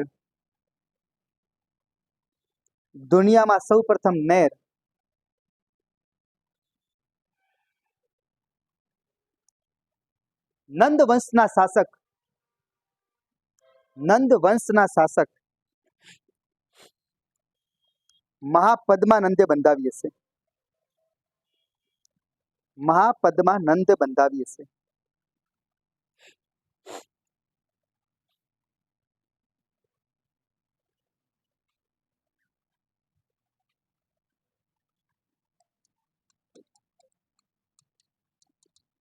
દુનિયામાં સૌથી વધુ નહેર ક્યાં છે?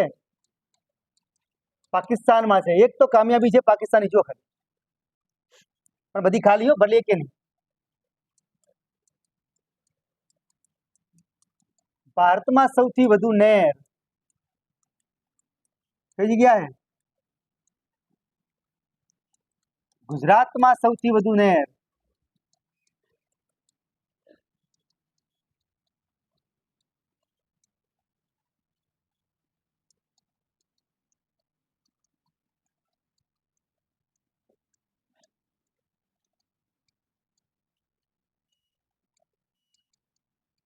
અશોકનો કયો સૂબો બંધાવે છે?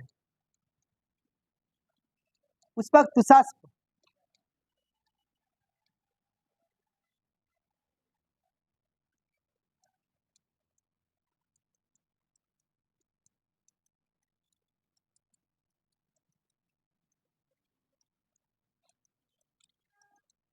મધ્યકાલીન ભારતમાં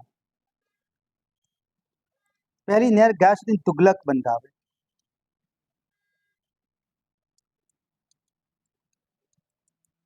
ભારતમાં સૌથી વધુ નહેર.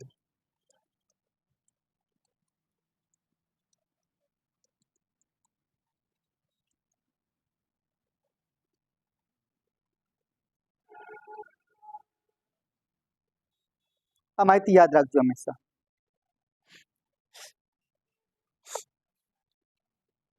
ભારતમાં સૌથી વધારે નહેર પંજાબમાં છે. ગુજરાતમાં સૌથી વધારે કે સુરત.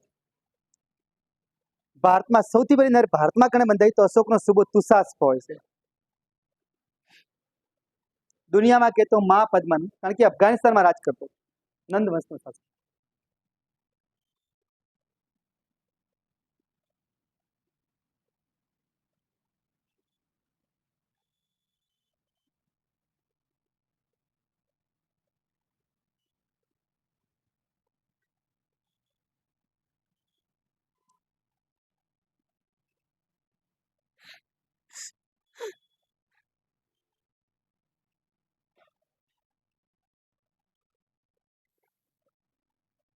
લખી રહ્યા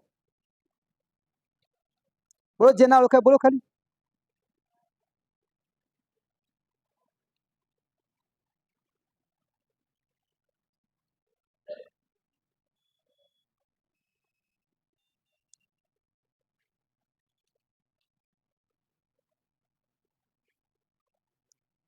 ફિરોઝ શાહ તુગલક માટે એવું કહેવાય સૌથી વધારે ભારતમાં દાસો કોની પાસે હતા? તો ફિરોઝ શાહ તુગલક પાસે હતા. ખાલી 18,000 હતા. ભારતમાં સૌથી વધારે દાસ રાખનાર રાજા કોણ? તો ફિરોઝ શાહ તુગલક હતો. યાદ રાખજો, પૂછાયેલો પ્રશ્ન છે. બધાને મધ્યકાલીન ભારત હે જ સીસીન છોડીને. ભારતમાં સૌથી વધુ દાસ.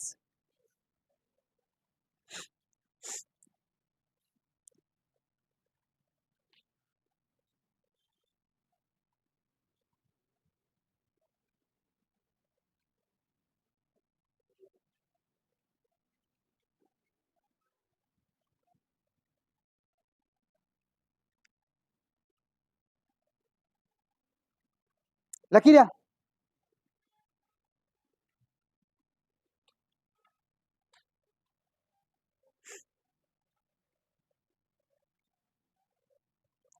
તો પાછા આવી જાઓ ચંદ્રગુપ્ત મૌર્ય પર.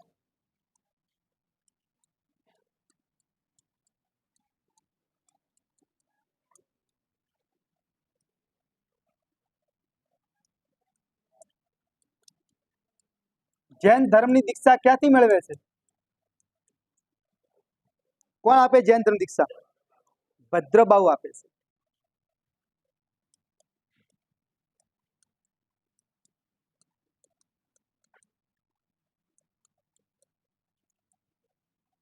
જૈન ધર્મની દીક્ષાને ભદ્રબાહુ પાસેથી લીધી હતી. ભદ્રબાહુ દિગંબર હતા, શ્વેતાંબર હતા? દિગંબર હતા.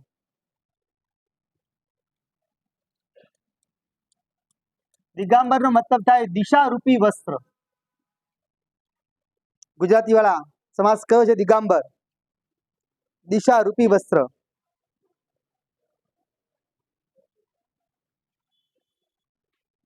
દિગંબર. પછી આવે છે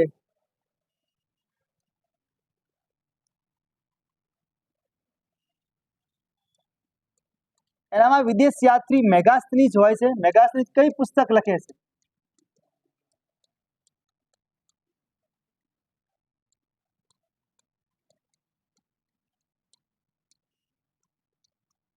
ઇન્ડિકા. અત્યારે ગાડી આવે પેલા પુસ્તક આપે.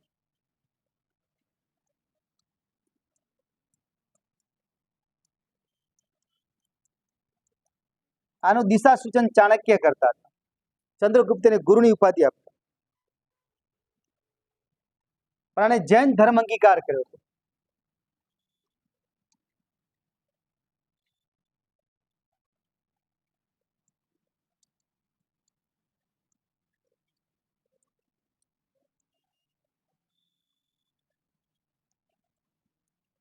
આનું બીજું નામ સેન્ટિયોક્સ હતું.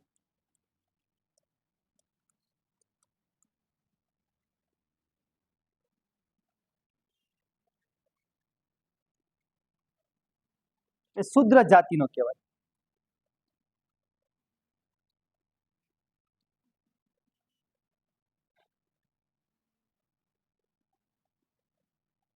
બસો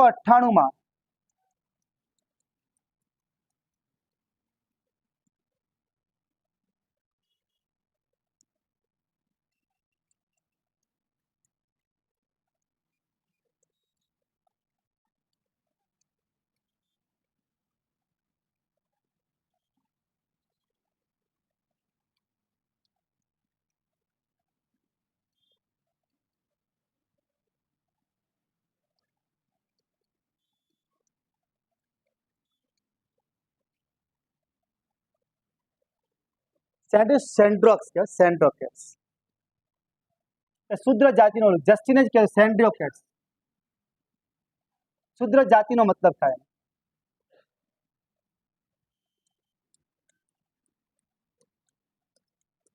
સેન્ડ્રોકેટ્સ મતલબ થાય શુદ્ર જાતિ,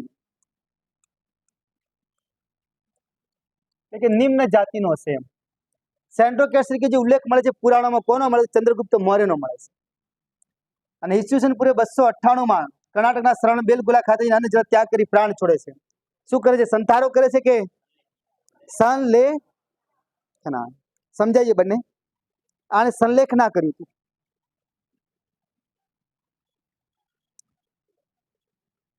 સંથારો શ્વેતાંબર માટે આવે, દિગાંબર સંલેખ ના કરે.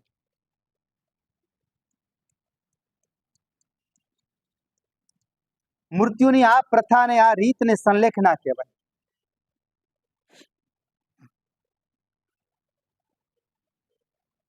સેન્ટ્રોકેટ્સ તરીકે પુરાણોમાં જે ઉલ્લેખ મળે સેન્ટ્રોકેટ્સનો મતલબ ચંદ્રગુપ્ત મૌર્ય થાય છે એવું કહેવાય છે. પુરાણોમાં ઉલ્લેખ મળે છે સેન્ટ્રોકેટ્સ.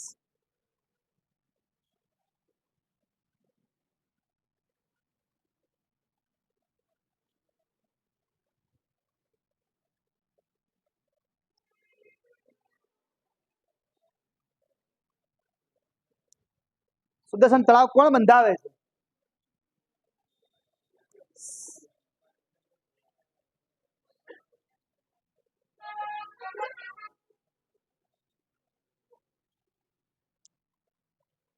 લખી રહ્યા. સુદર્શન તળાવ બોલી દો ફટાફટ હેડો.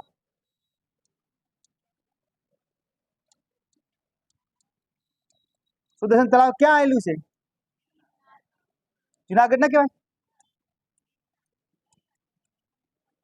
ગાંધીનગરમાં ના આવે.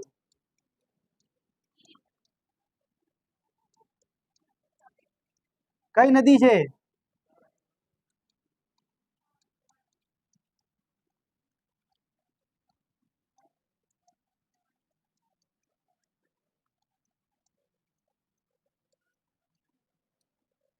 શરણ રસિકતા તો શરણ રેખા નદીના કિનારે સુદર્શન તળાવ બંધાવે છે. બંધાવનાર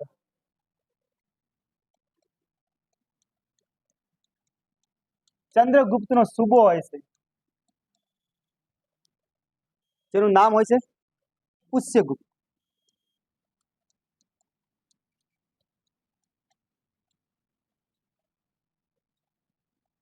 નહેરો કોણ કઢાવે?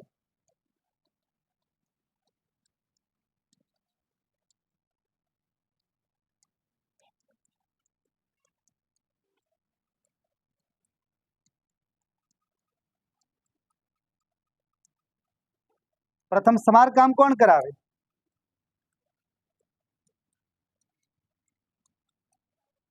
સ્વખર્ચે કે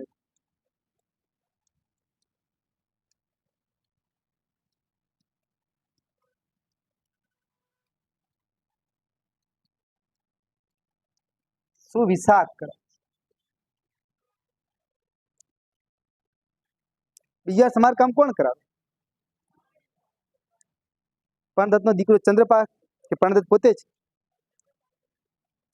પણદત્ત કોનો સુબો હોય છે? સ્કંદગુપ્ત રાજા આવે છે એનો સુબો હોય છે.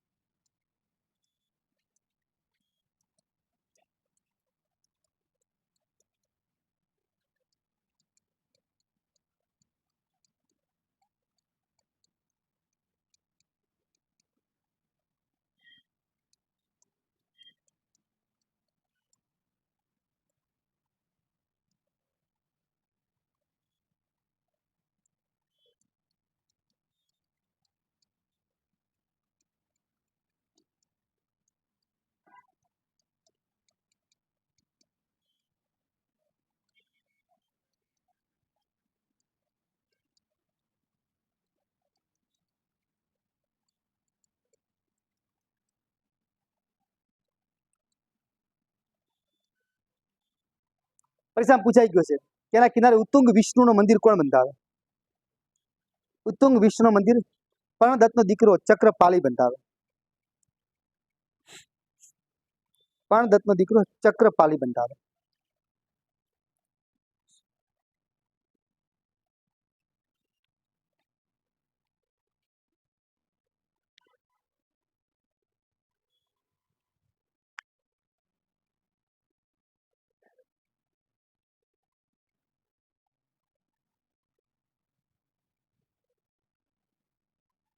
સુદર્શન તળાવ વિશે ઘણી પ્રશ્ન પૂછાતા હોય છે પરીક્ષામાં.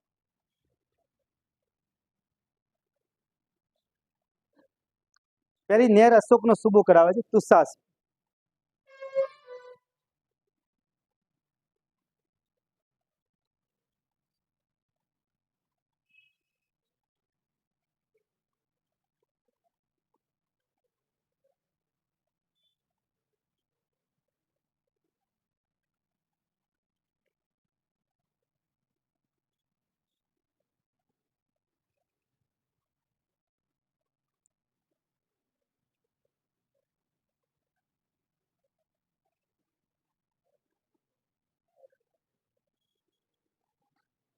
થાક્યા જ નહીં ને ભાઈ કોઈ?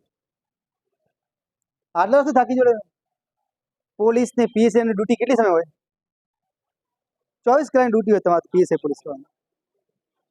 સરકારી અધિકારી ડ્યુટી તો વધારે હોય. ઈચ્છા હોય તો ભણાવી દઉં આગળ.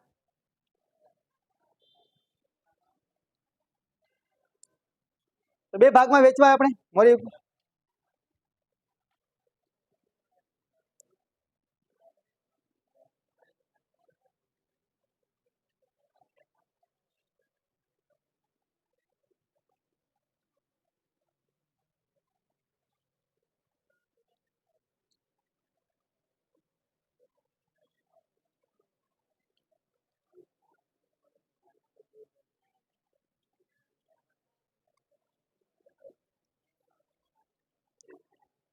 તો ચંદ્રગુપ્ત મૌર્ય શરણબેલ ગોલા ખાતે પોતાના પ્રાણ જોડે છે. સંલેખના અને સંથારો બે ફેર શું હોય છે વાત કરી. જેમ આપણે ઈચ્છા મૃત્યુ આવે છે ને ત્યારે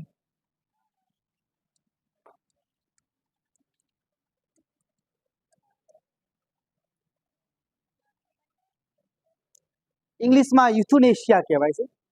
યુથોનેશિયા ઈચ્છા મૃત્યુ. એનો મતલબ કે આપણે જે બે પ્રકાર છે એક્ટિવ અને પેસિવ. ભારતે કોને પરવાનગી આપી છે? ઈચ્છા મૃત્યુના બે પ્રકાર છે કે એક્ટિવ યુથેનેશિયા અને એક પેસિવ. એક્ટિવનો મતલબ થાય જાણી જોઈને ઝેરનો ઇન્જેક્શન આપવું કે જેથી વ્યક્તિ ગુજરી જાય. અને પેસિવમાં એવું થાય છે કે જે સાધનના ભરોસે વ્યક્તિ જીવે છે, આઈસીયુમાં આવે તો જીવી શકે, ઓક્સિજન ઉપર હોય તો જ જીવી શકે, ક્યાં સુધી આપણે એને જીવતો રાખવો, તો સાધનને હટાવી લો તો વ્યક્તિ ગુજરી જાય ને પેસિવ કહેવાય. ભારતે ખાલી કોને પરવાનગી આપી છે? પેસિવને, નિષ્ક્રિય ઈચ્છા મૃત્યુને ભારતે આપી છે, સક્રિય ઈચ્છા મૃત્યુને પરવાનગી આપી નથી. તો આ ઉલ્લેખ તો જૈન ધર્મમાં સૌથી પહેલા મળે છે.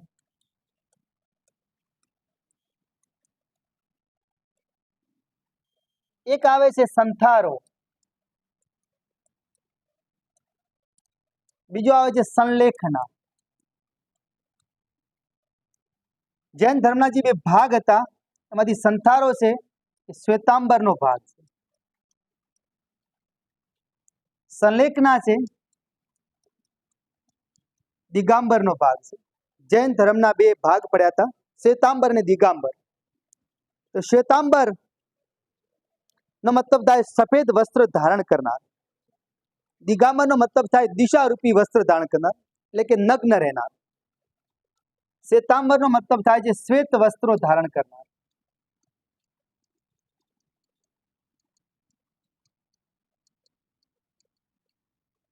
દિગાંબરનો અર્થ થાય છે દિશારૂપી વસ્ત્ર ધારણ કરનાર.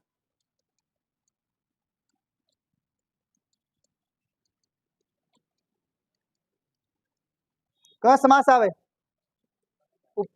કર્મધારક ઉપપદ, ધારણ કરનાર. તો સંથારો અને સંલેખના આ બંને શું છે? તો જૈન ધર્મમાં ઈચ્છા મૃત્યુ કહેવાય, પ્રાણ છોડવાની બે રીતો છે.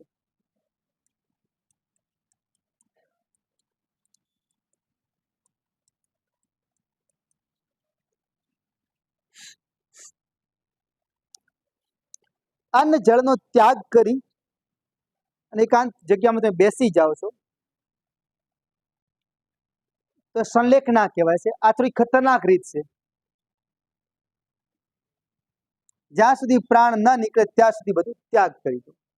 સંથારામાં એવું આવે છે કે તમે એકાંત તો પસંદ કરો છો, એકાંતમાં તમે કોઈ પણ એક ઉપવાસ પકડી શકો છો અને એકાંત જગ્યા પસંદ કરી ત્યાં ભગવાનના હરિના ભજન કરતા કરતા પ્રાણ છોડને સંથારો કહેવાય. શ્વેતાંબરની રીત સાચી છે.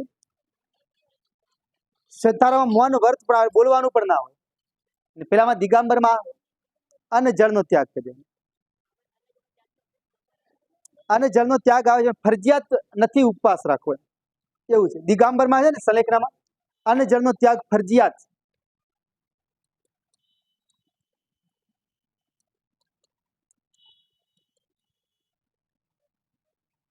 અહીં અન્ન જળનો ત્યાગ છે.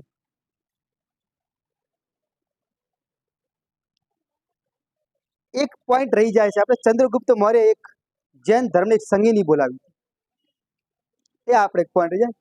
ચંદ્રગુપ્ત મૌર્ય આપણે પૂરા થઈ જાય.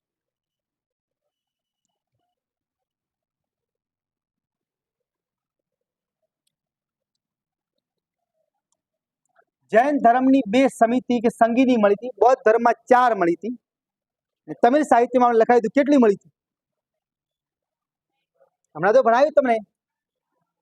જૈન ધર્મની બે સંગીની મળી હતી, બૌદ્ધ ધર્મની 4 મળી હતી, તમિલ સંગમ જે કહેવાય સંગમ યુગમાં તમિલ સાહિત્યની 3 મળી. જૈન ધર્મની 2 બેઠક મળે છે, 2 સંગીની મળે. સંગીની એટલે બેઠક, બેઠક સભા. સૌથી પહેલી ઉજવાઈ હતી 298 ઈસવીસન પૂર્વે. કઈ જગ્યાએ ઉજવાઈ હતી? પાટલીપુત્ર ખાતે. અધ્યક્ષતા કોણ કરે છે? સ્થૂલભદ્ર કરે છે. રાજા કોણ હોય છે? ચંદ્રગુપ્ત મૌર્ય હોય છે. આ ભેગું ના થઈ જાય પરીક્ષામાં. ચંદ્રગુપ્તે જૈન ધર્મ અંગીકાર કર્યો ભદ્રબાહુ પાસેથી, જે દિગાંબર હતા. ને આ બેઠક બોલાવી, તેના અધ્યક્ષ બનાવ્યા સ્થૂલભદ્રને, જે શ્વેતાંબર હતા. કારણ કે ચંદ્રગુપ્ત મૌર્યના સમયે 12 વર્ષનો દુષ્કાળ પડે છે. કઈ જગ્યાએ? મગધમાં. અને સ્થૂલભદ્ર જે હોય છે એની અધ્યક્ષતામાં અમુક લોકો ત્યાંના ત્યાં જ રહે છે, અને ભદ્રબાહુના અધ્યક્ષતામાં અમુક લોકો દક્ષિણ ભારત જતા રહે છે. ફરી પાછો વરસાદ થાય અને પછી ઉપર આવે ત્યારે બે ભાગ પડી જાય છે. સ્થૂલભદ્રની અધ્યક્ષતામાં કહેવાયા શ્વેતાંબર કહેવાયા, અને ભદ્રબાહુના અધ્યક્ષતામાં જે લોકો ગયા હતા એ દિગાંબર કહેવાયા. એટલે આજે બી દક્ષિણ ભારતમાં દિગાંબરનું વર્ચસ્વ વધારે છે. બીજી સંગીની ક્યારે મળી હતી જૈન ધર્મની? 512 ઈસવીસન હતી. કઈ જગ્યા મળી હતી? ગુજરાતના વલભી ખાતે. વલભી એટલે ભાવનગરનું વડા ગામ. વલભી એટલે આજનું ભાવનગરનું વડા ગામ. ઘણીવાર પૂછાયેલા પોઈન્ટ છે.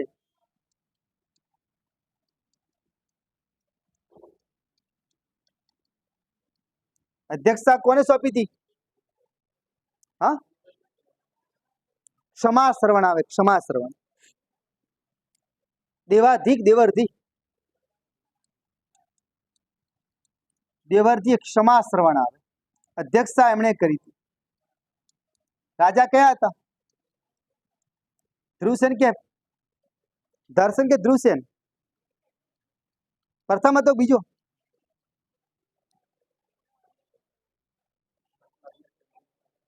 કોને ખબર આપણી? હા, તો જૈન ધર્મની બે સંગીની બી બેઠક મળી હતી. એમાં એક ચંદ્રગુપ્ત મૌર્ય બોલાવે છે. કયા રાજા હતા? દર્શન કે ધ્રુવસેન? ધ્રુવસેન બીજો પહેલો હતો.